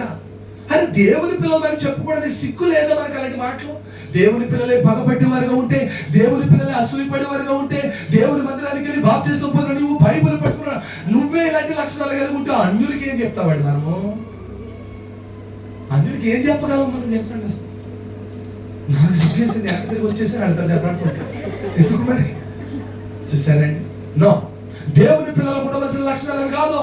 ఇవిడికి వాక్యం తెలుసు. అందుకని ఈ బావి తవ్వించిన మా పితరుడని యాకోబు కంటే గొప్పవాడు అని అడిగిందండి. అంటే ఈవిడ కూడా ఏ బ్యాచ్? మన బ్యాచే. ఈవిడ కూడా ఏ బ్యాచ్? మన బ్యాచే. కానీ పాపం మారలా, చూపులు మారలేదు, అలవాట్లు మారలేదు, బూతులు మారలేదు, అబద్ధాలు మారలేదు, చెడు పనులు మారలేదు, మాస్కులేడు మారలేదు, చేసే పనికి మాది ఏది మారలేదు. కానీ మా పితరుడని యాకోబు అంటుంది. చూసారా, మా పితరుడైన యాకోబు, ఇదిగో ఈ కొండ మీద ఆరాధన చేసేవారు. మా పితరుడైన యాకోబు కంటే గొప్పవాడువా నువ్వు? ఈ బావితో నుంచి యాకోబు కంటే గొప్పవాడువా? మా తాత కంటే గొప్పవాడువా అని అడిగింది ఒక మాటలో చెప్పాలంటే. ఈరోజు క్రైస్తవం ఇలాగే తగలడిపోతుంది. మా తాతలు క్రైస్తవులు, మా తండ్రులు క్రైస్తవులు, మా నాన్నలు క్రైస్తవులు, మా అమ్మలు క్రైస్తవులు, మా బ్యాక్గ్రౌండ్ మరి ఐఎమ్ బార్న్ క్రిస్టియన్స్ అండి మేము అందరం అంటారు. పుట్టు క్రైస్తవులు అంటారు. నేను కాదని అంటలా. ఏది మార్పు అని అడుగుతున్నారు, ఏది పరిశుద్ధత అని అడుగుతున్నారు, ఏది యథార్థతను అడుగుతున్నారు, ఏది నీతి అని అడుగుతున్నారు. నువ్వు క్రైస్తవుడివే, నువ్వు విశ్వాసమే, నువ్వు పాస్టర్ ఫ్యామిలీ నుంచి వచ్చావా, సంఘ పెద్దల ఫ్యామిలీ నుంచి వచ్చావు, లేకపోతే నీకు మరి 4 ఫాదర్స్ నుంచి కూడా నువ్వు క్రిస్టియన్వే. కానీ అలాంటి గుణగణాలు ఉన్నాయా నీలో? అలాంటి పరిశుద్ధమైన జీవితం నీలో ఉందా? ఏమంటుంది? మా తాత కంటే గొప్పవాడు వాళ్ళు అడిగింది ఎవరని? యేసు ప్రభుని. పిల్లరా, తర్వాత ఇద్దరు మాట్లాడుకున్నారు. ఆయన గొప్పతనం ఏంటో, ఆయన యొక్క ప్రణాళికలు ఏంటో, ఆయన యొక్క ఉద్దేశాలు ఏంటో ఆమెతో మాట్లాడినప్పుడు పశ్చాత్తాపడి, అయ్యా నువ్వు ప్రవక్త గ్రహించుచున్నాను, నువ్వు దేవుడు అని గ్రహించుచున్నాను, నువ్వు మెస్సియా అని గ్రహించుచున్నాను, నీవు రక్షకుడు అని గ్రహించుచున్నాను అని కొట్టండి చెప్పట్లు దేవునికి. ముందేమంది? మా తాత కంటే గొప్పడు అంది. తర్వాత ఏమంది? నువ్వు ప్రవక్త అంది. తర్వాత ఏమంది? నువ్వు మెస్సియా అంది. తర్వాత ఏమంది? నువ్వు రక్షకుడు అయ్యా, నువ్వే నాకు కావాలి, నువ్వు వస్తేనే నా బతుకు బాగుపడుతుంది, నువ్వు ఉంటే నాకు నెమ్మది ఉంది, నువ్వు వస్తే నాకు దీవెన ఉంది, నువ్వు వస్తే నాకు స్వస్థత ఉంది, నువ్వు వస్తే నాకు ఆశీర్వాదం ఉంది, నువ్వు ఉంటేనే నా బతుకు విలువ ఉందయ్యా. ఇప్పటి వరకు నేను చేసిన ఈ భక్తి ముసుగులో చేసిన ప్రతి పాపాలను క్షమించు తండ్రి అని పశ్చాత్తాపడి ఏడ్చి తన కుండను విడిచిపెట్టి ఊర్లోనికి వెళ్ళి సువార్త చెప్పడం మొదలు పెట్టింది. హల్లెలూయా. ఏం చెప్తుంది? పాయింట్ పట్టుకున్నారా? సువార్త పని సేవకులదే కాదు, ఎవరిది? విశ్వాసులు కూడా. ఇప్పుడు ఇవి సేవకురాలు కాదు, ఇవి సేవకురాలు కాదు. మారు మనసు పొందింది, రక్షణ పొందింది, నమ్ముకున్న దేవుని గురించి, నమ్మదగిన దేవుని గురించి, పరిశుద్ధుడైన దేవుని గురించి, జీవాధిపతి అయిన దేవుని గురించి ప్రకటించడానికి వెళ్ళిందండి ఊరిలోకి. నీళ్లు కుండతో నీళ్లు పట్టుకుని వెళ్ళిపోదాం అనుకున్న పెద్ద మనిషి 3 రోజులు కోటాలెట్టేసింది ఆ ఊర్లో. స్తోత్రం చెప్పండి. 3 రోజులు యేసయ్య వచ్చేసింది. సమరయ పట్టణం అంతా సువార్త ప్రకటించేశారు. సమరయ పట్టణం అంతా యేసయ్యకు సొంతమైపోయింది. హల్లెలూయా. ఇప్పుడు చెప్పండి, ఆవిడ పాస్టర్ గారా? చూసారండి, ఆవిడ సేవకురాలు కాదు. కానీ నన్ను రక్షించిన దేవుడు నా గ్రామాన్ని రక్షించాలా, నన్ను రక్షించిన దేవుడు నా రక్త సంబంధులను రక్షించాలా, నేను తెలుసుకునే మంచి మార్గంలో నా కుటుంబాన్ని నడిపించాలా, నా స్నేహితులు నడిపించాలా, నా ప్రాంత ప్రజలు నడిపించాలా, ఈ పెట్టుబడి గ్రామంలో అనేక మందిని ప్రభు దగ్గరికి నడిపించాలని ఒక ఉద్దేశంతో బయలుదేరిందండి ఆవిడ. స్తోత్రం చెప్పండి. పాల్గొనే ఉద్దేశం కూడా అది. అంతేగాని ఏదో ఆశించి కాదు, ఏదో ఆశించి కాదు. నిజానికి చెప్పాలంటే అంత ఖర్చే. మీ అందరికి భోజనం పెట్టాలి, మాటలు చెప్పినందుకు నా కాకి వాళ్ళు సరే అండి. ఇవన్నీ పాపం ఎన్నో ఉంటాయి కొన్ని. సో ఇదంతా ఎందుకు చేస్తున్నారంటే ప్రభు కోసం. స్తోత్రం చెప్పండి. క్రీస్తునందు మీ ప్రయాసము వ్యర్థము కాదు. ఆయన దేవుని కొరకు చేస్తున్న ఈ సేవ కొరకు, ఈ పరిచర్య కొరకు, ఈ సువార్త పని కొరకు పెడుతున్న ప్రయాసం ఉందే, ఏం ఖర్చు అయినా పర్లేదండి. దేవుని సేవ చేసే ఆ తృప్తి, ఆనందం, ఆ భాగ్యం దేవుడు మాకు ఇచ్చాడు. హల్లెలూయా. దైవజనంగా గమనించండి. ఇప్పుడు నేను అంటున్నాను, మీ ప్రాంతాలలో, మీ ఏరియాలలో, మీరున్న ప్రతి ఇరుగు పొరుగు ప్రాంతాలలో నేను అంటున్నాను, ఒక్కరినైనా ప్రభు కొరకు రక్షించండి. ఎందుకంటే ప్రభు చెప్పారు, వెళ్ళండి సమస్త జనులను నాకు శిష్యులుగా చేయండి. మరి భారతదేశాన్ని ప్రేమించి యేసుక్రీస్తు ప్రభు వారు తోమా గారిని మన భారతదేశాన్ని పంపించారండి. ఏం చెప్పడానికి? సువార్త చెప్పడానికి. చాలా మంది అంటారు, అబ్బాయి ఇది మాది పలానా దేశం అండి, పలానా ప్రాంతం అండి, అసలు యేసు ప్రభు ఎక్కడ వచ్చారంటే బ్రిటిష్ వాళ్ళు తెచ్చిపోయింది. పిచ్చి వాళ్ళకి తెలియక ఎవరిని తెడుతున్నారు? బ్రిటిష్ వాళ్ళు తెచ్చారా సువార్త? అసలు మొట్టమొదటిగా భారతదేశానికి సువార్త తీసుకొచ్చింది ఎవరో తెలుసా? యేసు క్రీస్తు ప్రభు యొక్క శిష్యుడైన, ఆనాడు అనుమానం తోమాగా పిలువబడిన పరిశుద్ధుడైన తోమా ఈ యొక్క భారతదేశంలో అడుగు పెట్టి కేరళ, మద్రాసు ప్రాంతాలలో అడుగు పెట్టి సువార్తను ప్రకటించాడండి. హల్లెలూయా. సువార్త అక్కడ మొదలైంది. ఈరోజు నేను చెప్తున్నాను పిల్లలు, అక్కడ నుండి ప్రారంభించబడిన ఆ సువార్త పని ఈ రోజు మన ప్రాంతంలో బ్రిటిష్ వారు పరిపాలించిన వాడు వాస్తులే కావచ్చు, అలాగా స్ప్రెడ్ అయ్యి ఈ రోజు ఇన్ని సంఘాలు, ఇన్ని మందిరాలు, ఇన్ని చర్చెస్, ఇంతమంది సేవకులు అయినా ఎంతమంది అండి. నేను అంటున్నాను, మన పెంటపాడు చాలా మంది అంటారు, ఎందుకండి బాబు సేవ, ఊరికి మన పేటలు ఎన్ని ఉన్నాయి, 7 సంఘాలు ఉన్నాయి, 10 సంఘాలు ఉన్నాయి. సరే నేను అంటున్నాను 10 ఉన్నాయో 5 ఉన్నాయో 20 ఉన్నాయో, మా కొమ్మలో 9 ఉన్నాయండి. నేను వెళ్ళేటప్పటికి ఒక్కడ కూడా లేడు. ఎక్కడో మూల మీద చిన్న ప్రార్థన జరిగేది, నేను వెళ్ళాను. తర్వాత ఇంకో మూల ఎవరు తర్వాత స్టార్ట్ అయ్యారు, అలా ఇంకొకరు స్టార్ట్ అయ్యారు. ఇప్పుడు దగ్గర ఇంచుమించి 6-7 చర్చలు కట్టేసి ఉన్నాయి. ఇంకా వరండాలో పెట్టి ఒక 2-3 ఉన్నాయి. దగ్గర 9 చర్చలు అయిపోయినాయి ఇప్పుడు. కానీ నేను అంటున్నాను, అయినా కొమ్మర్లు ఇంకా చాలా మంది మారలేదు. చూసారు పిల్లలు, నేను అంటున్నాను, ఒకవేళ ఇక్కడ మీకు సేవకుడు అవసరమా అని మీరు అనుకోవచ్చు. నీకు అవసరం లేకపోవచ్చు, నువ్వు ఆల్రెడీ చర్చికి వెళ్ళిపోతున్నావు కాబట్టి. కానీ నేను పెంటపాడులో నిజంగా అంతే సువార్త ప్రకటించబడి ఉంటే మీ వీధులు అంత పెద్ద గుడి ఎందుకు కట్టేవారండి? మీరందరూ భక్తులు కదా, మీరందరూ భక్తులు, మన ఊర్లోని సేవకులు అందరూ భక్తులు. మరి భక్తులు చేసిన ప్రార్థనకి పాటికి మారిపోయి ఒక్క గుడి కూడా లేకుండా అందరూ క్రైస్తవులు అయిపోలుగా. అంటే దీన్ని బట్టి మనం అర్థం చేసుకోవాల్సింది ఏంటి తెలుసా? నేను అడుగుతున్నాను, సర్టిఫికేట్ పక్కన పెట్టండి, కనీసం ఒక 5,000 మంది ఉంటారండి ఇక్కడ. పెంటపాడు స్ట్రెంత్ అంటే 5,000 15,000 అనుకుందాం. యవనస్తులు ఓట్లు లేనితో కూడా కలుపుకొని యవనస్తులు ముద్దులు అందరూ కలిపి 15,000 ఓటింగ్ అనుకుందాం. 15,000 ఓటింగ్ ఉన్నారు కదా, క్రైస్తవులు 10,000 మంది ఉంటారండి. చెప్పరండి, మీరే చెప్పేస్తున్నారు. పోయి ఒక 5,000 మంది ఉన్నారండి, 5,000 మంది ఉన్నారు, పరిపూర్ణంగా 5,000 మంది ఉన్నారండి. అది కూడా ఉంటారట, అంటే దశ బాగా ఉంటుందేమో. ఓకే రైట్, అంటే దీన్ని బట్టి ఉన్నా లేకపోయినా సరే, కనీసం 10లో అంటే 15,000లో 3 వంతుల లోపల ఒక వంతు ఉన్నారు అనుకుందాం.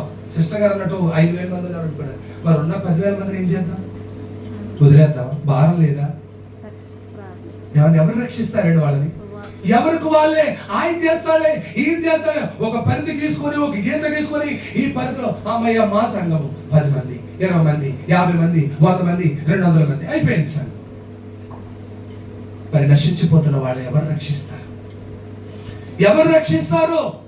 ఒక విశ్వాసిగా నువ్వు ఉద్యోగం చేస్తున్న ప్లేస్ లో చెప్పు సువార్త. నువ్వు పని చేస్తున్న ప్లేస్ లో, నువ్వు డ్యూటీ చేస్తున్న ప్లేస్ లో, నీ కాలేజీలో, నీ స్కూల్లో, నువ్వు పని చేస్తున్న స్థలాల్లో, నువ్వు ఎక్కడున్న దేవుని పని చేయటం మొదలు పెడితే ఈరోజు వెంటపడి ఎంతమంది ప్రభుకు సొంతమైపోతారండి. హల్లెలూయా. నేను సేఫ్, మా ఆయన నేను మందిరానికి వెళ్తాను, మా ఫ్యామిలీ అంతా చర్చికి వెళ్తామండి, మా ఫ్యామిలీ అంతా భక్తిగా ఉంటాడు, చాలా సంతోషం అండి. దేవుడు మిమ్మల్ని దీవించిన కాక. కానీ నేను అంటున్నాను, మరి నశించిపోతున్న నీ గ్రామాన్ని ఎవరు రక్షిస్తారు? నీ ప్రాంతాన్ని ఎవరు రక్షిస్తారు? ఇంకా అన్యజనులు లేని వారిని ఎవరు రక్షిస్తారు? ప్రభువుని ఎరగని వారిని ఎవరు రక్షిస్తారు? ఎవరు సువార్త ప్రకటిస్తారండి? ఇన్ని ఆత్మలు నశించిపోయిన నరకానికి వెళ్ళిపోతున్నాయి తెలుసా? నాకైతే ఒక అలవాటు ఉందండి, కొమ్మరిలో 9 సంఘాలను ఎవరిని చూసి ఏడవనండి. నాకున్న అలవాటు అది, ఏడవను. ఎందుకో తెలుసా? ప్రభా, నా పరిధి వరకు నేను చేయగలుగుతున్నాను, నాకు అప్పగించినంత వరకు నేను చేయగలుగుతున్నాను. ఇంకొకరు లేపా, ఇంకో కొంతమంది, ఇంకో సేవకుడు వచ్చారంటే సంతోషించాలి. ఎందుకని? ఆయన ఇంకో కనీసం ఒక 50 మందిలో 100 మంది రక్షిస్తాడు కదా, అది నా ఉద్దేశం.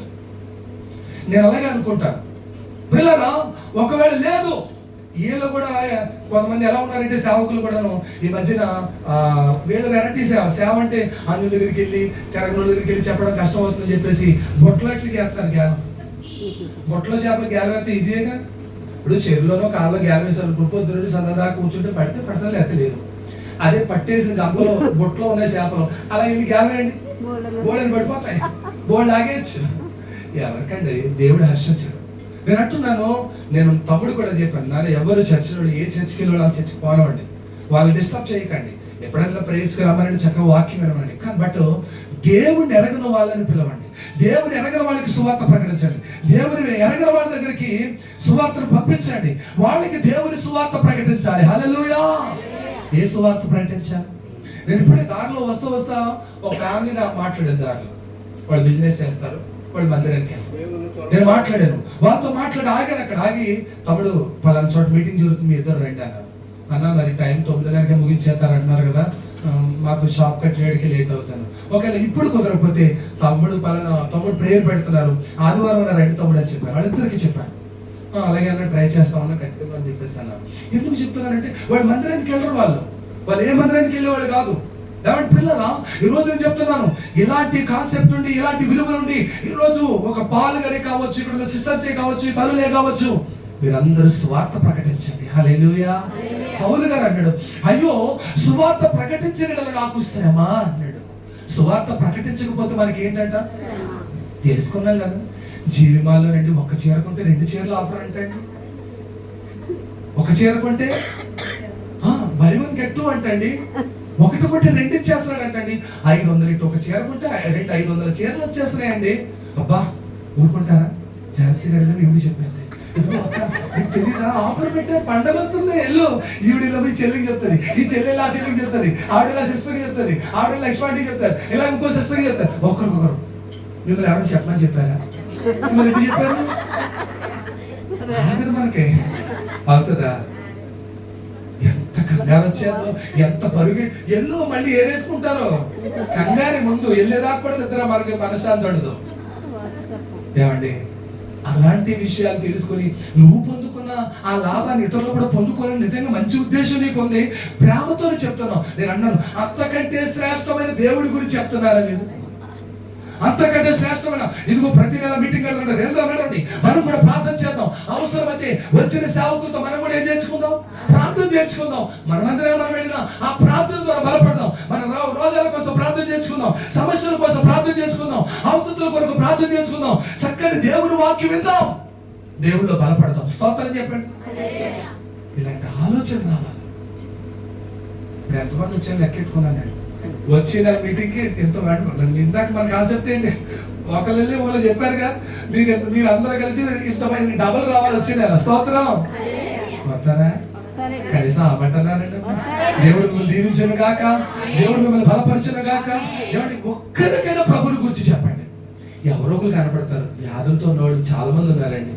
అమ్మ నీ కొరకు సేవకులు వస్తారు, ప్రార్థన చేస్తారండి. అమ్మ ఏ సేవకుడు అమలక్క నిన్న వచ్చి మాట్లాడుతూ ఒక చిన్న విషయం, ఎక్కడికి వెళ్ళి ఒక అడిగాను, తమ్ముడు పలానా చోట మీటింగ్కి వెళ్ళాను.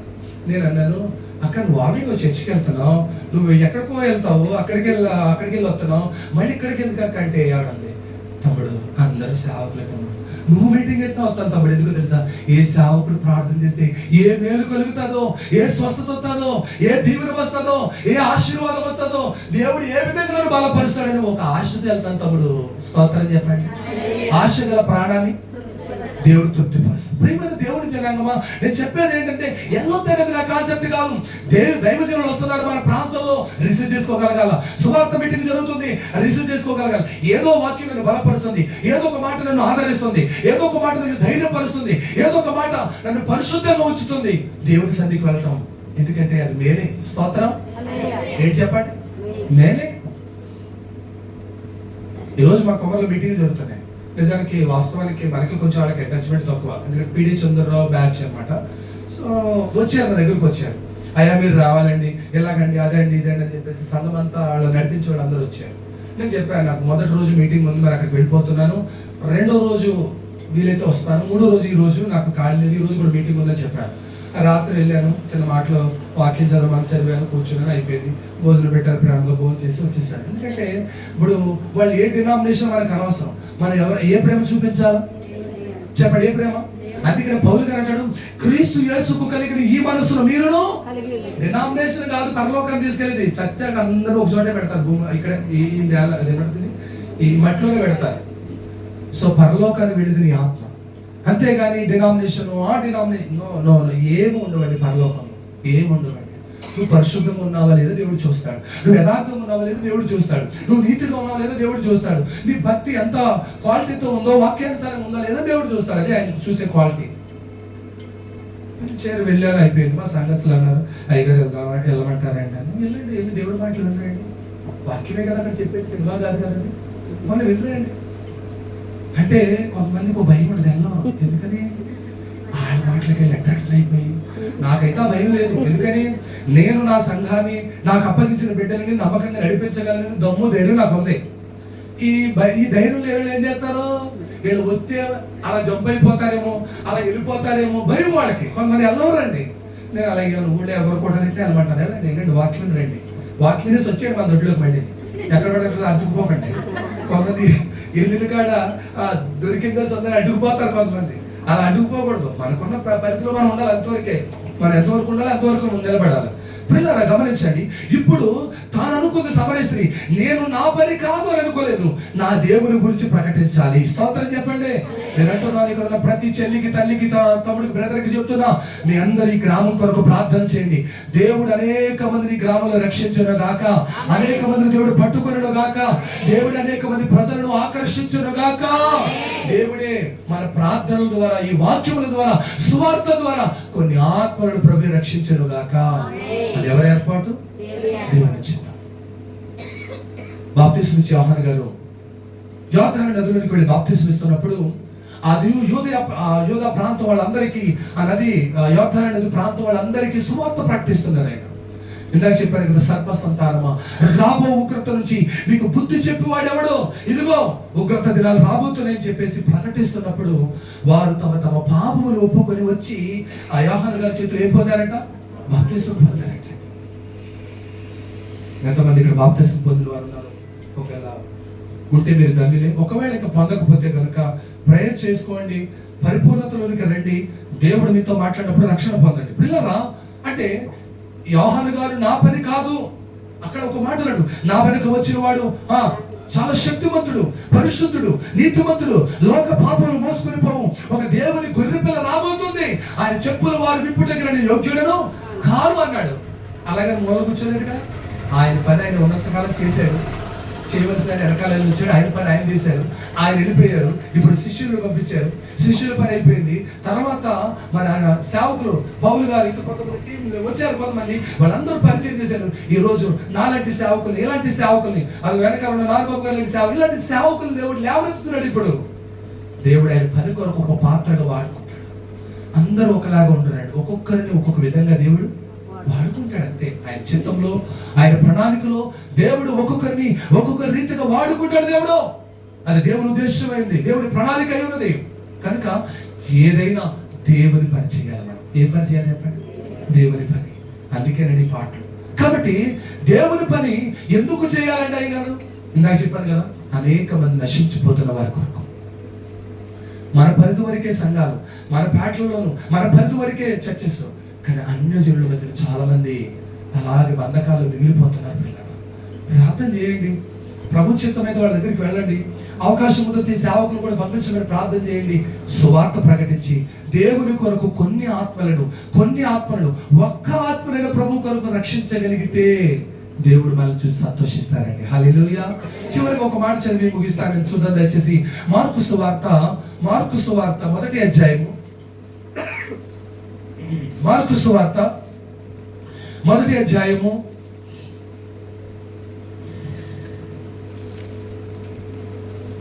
15వ వచనము.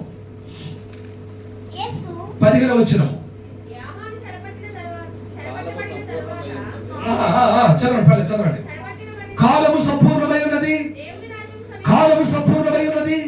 దేవుని రాజ్యము సమీపించి ఉన్నది, మారు మనసు పొంది సువార్తను నమ్ముడని చెప్పుచు దేవుని సువార్తను ప్రకటించుచు గలిలయకొచ్చెను.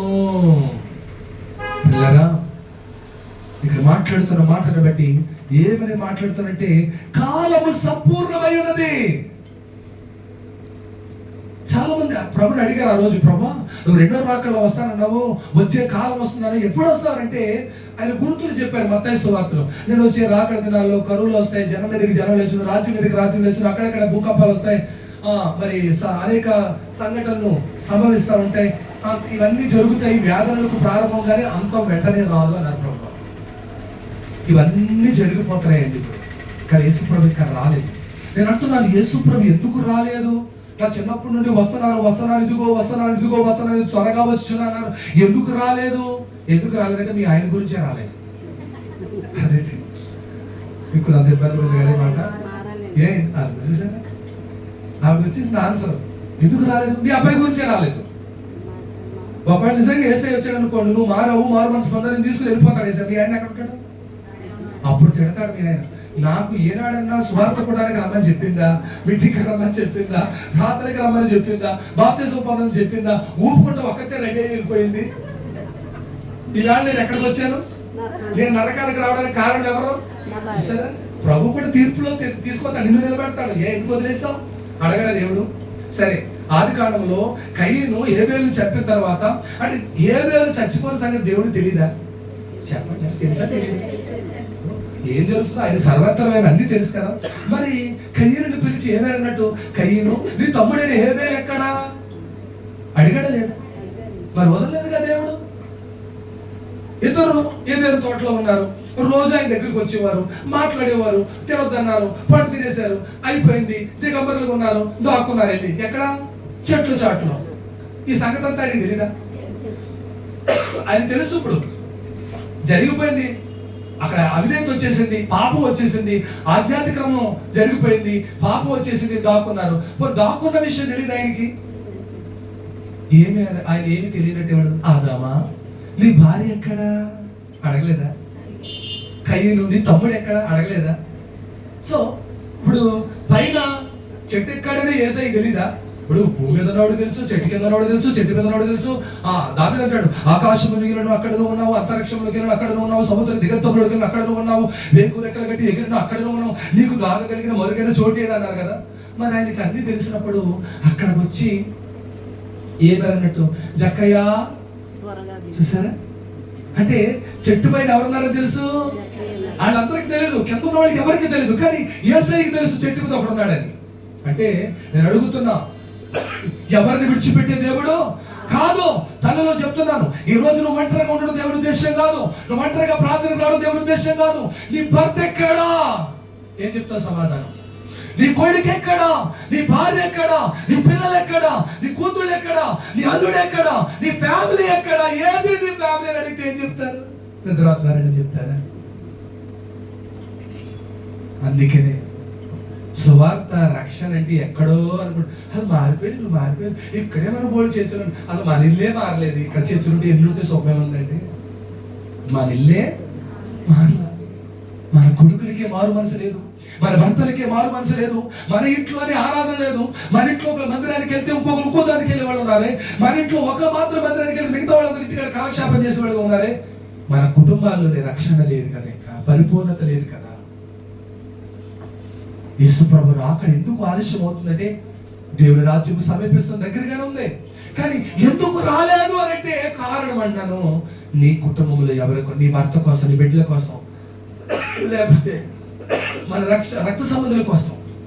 అందుకే ప్రభు ఆలస్యం చేస్తాడు. ఎందుకంటే అంతటా అందరూ ఏమవ్వాలన్నా మారు మనసు పొందాల, నశించిన దాన్ని వెతికి రక్షించడానికి మనుష్య కుమారుడికి లోకానికి వచ్చాడైనా, సర్వ మానవుల కొరకు ప్రాణం పెట్టాడైనా, చనిపోయి తిరిగి లేచాడైనా, ఇదిగో త్వరగా రాబోతున్నాడు అన్నాడు ఆయన. ఎంతమంది సిద్ధపడ్డారు? ఎంతమంది సిద్ధపడ్డారు? సిద్ధపాటు లేని 5గురికి ఏమని పేరింటారు? బుద్ధి లేదు. ఊరుకుంటారా? బుద్ధి లేని ఉన్నారంటే బుద్ధి లేని వాడు, సిద్ధపాటు లేని వాడు బ్రతుకులు అలాగే ఉండిపోయింది. ఈ రోజు అడుగుతున్న తల్లి, నీ ఫ్యామిలీ కొరకు కన్నీరు కాచు, ప్రార్థన చేయి, ఇలాంటి కూటానికైనా నడిపించండి అని. ఏమయ్యా, ప్రతి నెల తమ్ముడు కూట పెడతాడంట, మా అబ్బాయి కూట పెడతాడంట, కాసేపు కూర్చుంది ఆ కుడితే వద్దాం లాస్ట్. అలాగంటే వస్తారండి, బుజ్జగించాలి కదా. పిల్లప్పుడు కొట్టుకాడికి వెళ్ళాలి చిన్నప్పుడు, అంటే ఇప్పుడు అంటే ట్రెండ్లో మారిపోయింది అంతా. మా చిన్నప్పుడు కొట్టుకాడికి వెళ్ళాలనుకో, నీకు పప్పు పెడతారు, నీకేం పెడతారు అంటే ఏ పప్పు పెడతారో తర్వాత విషయం, కానీ కొట్టుకాడికి వెళ్తే మా అంటే అమ్మోళ్ళే కాదు, పక్కింటోళ్ళు కూడా, పక్కోళ్ళు అంటే ఎవరైనా తెచ్చి తమ్ముడు కొట్టుకాడికి వెళ్తే పప్పు పెడతాను, పప్పు పెడతాను, అక్క పప్పు పెడతాను, అక్క పెడితే పప్పు పెడతాయి, ఏ పెడతా తెలియదు, తీరా ఇల్లు వచ్చిన తర్వాత శనగపప్పు పెట్టింది. అంటే ఏదో ఒకటి ఎరా పని చేయించుకోవడానికి ఏం చెప్పండి, ఎరా అన్నమాట. ఈరోజు నేను చెప్తున్నాను, నిజంగా మీ ప్రాంతం వాళ్ళందరూ కూడా మీరు చాలా ధన్యులండి. స్తోత్రం చెప్పండి. ప్రతి నెల మీటింగ్ పెట్టడం, సేవకులు తీసుకురావడం, వాక్యం చెప్పించడం, నిజంగా మీ ప్రాంతాలకే కాదు, మీ కుటుంబానికి గొప్ప ఆశీర్వాదము కలుగును గాక, మీకు క్షేమము కలుగును గాక, మీ కుటుంబానికి రక్షణ కలుగును గాక, మీకు మేలు కలుగును గాక. ఏం కలుగుతుంది మీకు? చెప్పండి అండి. చిన్న ప్రార్థన చేసుకుని భోజనం చేసి వచ్చేద్దాం. ఎంతోసేపు ఉండదు, ఒక గంటలో అయిపోతుంది కూటం అంతే. మీ సెల్ ఫోన్ లేకపోతే టీవీలో సీరియల్ చూసినంత సేపు ఉండదు, 2 నెలలు వచ్చేద్దాం.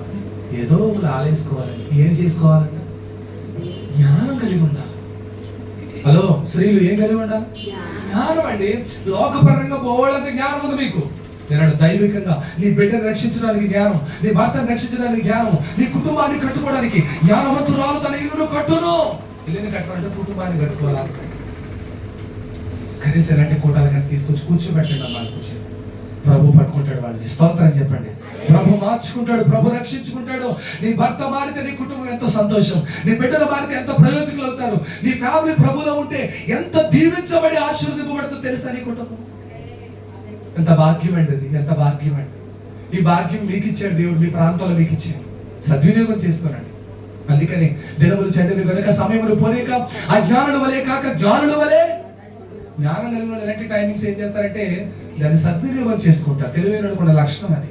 కాబట్టి దైవజనంగా నేను ఏదో ప్రసంగం చేయాలని, ఏదో బోధ చేయాలని కాదు, కొన్ని అనుభవాలు మీతో పంచుకోవాలని మాత్రం ఈ మాటలు చెప్తున్నాను. కనుక మారు మనసు పొంది దేవుని రాజ్యము సమీపించుచున్నది కనుక మీరు ఏం పొందండి?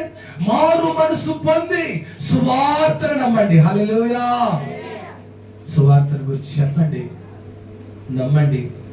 మారు మనసు పొందాము అనుకుంటున్నారు కొంతమందికి, ఇంకా సరైన మారు మనసు అనుభవాలు లేవు, ఆత్మీయమైన అనుభవాలు లేవు. ఆత్మీయ అనుభవాలతో మీరు అందరూ సిద్ధపడండి. మీ కొరకు మేము అందరూ ప్రార్థన చేస్తాం. ఒకవేళ నేను వచ్చినా, నా ప్లేస్లో ఇంకొక సేవకులు వచ్చిన, ఎవరు వచ్చినా మీ కొరకు ఖచ్చితంగా ప్రార్థన చేస్తాం. వచ్చిన వాళ్ళందరి కొరకు ప్రార్థన చేస్తాం. మీ కొరకు, మీ కుటుంబాల కొరకు ప్రార్థన చేస్తాం. మీరు ఏమైనా ప్రేయర్ రిక్వెస్ట్ ఇస్తే ప్రార్థన చేస్తూ ఉంటాం. మీ కొరకు మీరు లేక ఎవరైతే ఎంతమంది అయితే సువార్త వింటున్నారో మీ అందరి క్షేమం కొరకు ప్రార్థన చేస్తాం. పిల్లలు ఇంత చక్కటి అవకాశాన్ని తెలివైన వాళ్ళకి ఏం చేస్తారు? సద్వినియోగం చేసుకుంటారు. అజ్ఞానులు ఏం చేస్తారు? పోగొట్టుకుంటారు. ఇంకా వాళ్ళు మనం ఏం చేయలేరు. కనుక మీరు నిజంగా చాలా మంచి వాళ్ళు, జ్ఞానవంతులే నేను అనుకున్నాను. ఎందుకంటే జ్ఞానవంతులు కాబట్టి మీరు అందరూ వచ్చారు. స్తోత్రం చెప్పండి.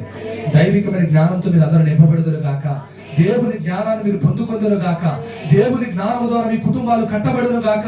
దేవుని జ్ఞానం ద్వారా మీరందరూ వర్ధిల్లుదురు గాక. దేవుని వాక్య జ్ఞానం ద్వారా మీరందరూ పరిశుద్ధులుగా, నీతిమంతులుగా మార్చబడుదురు గాక. దేవుని కృపతో నింపబడుదురు గాక. దేవుడు మీ అందరినీ దీవిస్తారు. పిల్లరా, మీ కొరకు మేము ప్రార్థించడానికి సిద్ధంగా ఉన్నాం. ఎందుకంటే మీరు అనుకోవచ్చు, అయ్యా మీరు రారు కదండి. నేను చెప్పాను, ఎవరు వచ్చినా ఏ సేవకుడు మీ అందరి కొరకు ప్రార్థన చేస్తారు ఖచ్చితంగా. అది మాత్రం జరుగుతుంది ఇక్కడ. కాబట్టి రానున్న దినాల్లో ఇంకా బహుబలముగా ఏ ఆటంకము లేకుండా ఇలాంటి ఈ సువార్త కూడిక జరిగేటట్లు మీ అందరూ ఏం చేయండి? చెప్పండి, ఏం చేయాలి? 2 ఉన్నాయండి. ప్రార్థన చేయాలా, పాల్గొనాలి. ఒకటో చెప్తున్నారు, ఒకటి వదిలేస్తున్నారు. ఒకటి ప్రార్థన చేయాలా, రెండవది సాధ్యమైతే పాల్గొనాలి. అంటే కలిసి ఐక్యతతో మనం చేసే పని, ఆ చిన్న పనికి దేవుడు ప్రతిఫలం ఇస్తాడు. స్తోత్రం చెప్పండి. నువ్వు చేసిన చిన్న పనికి కూడా దేవుడు ఏమిస్తాడు?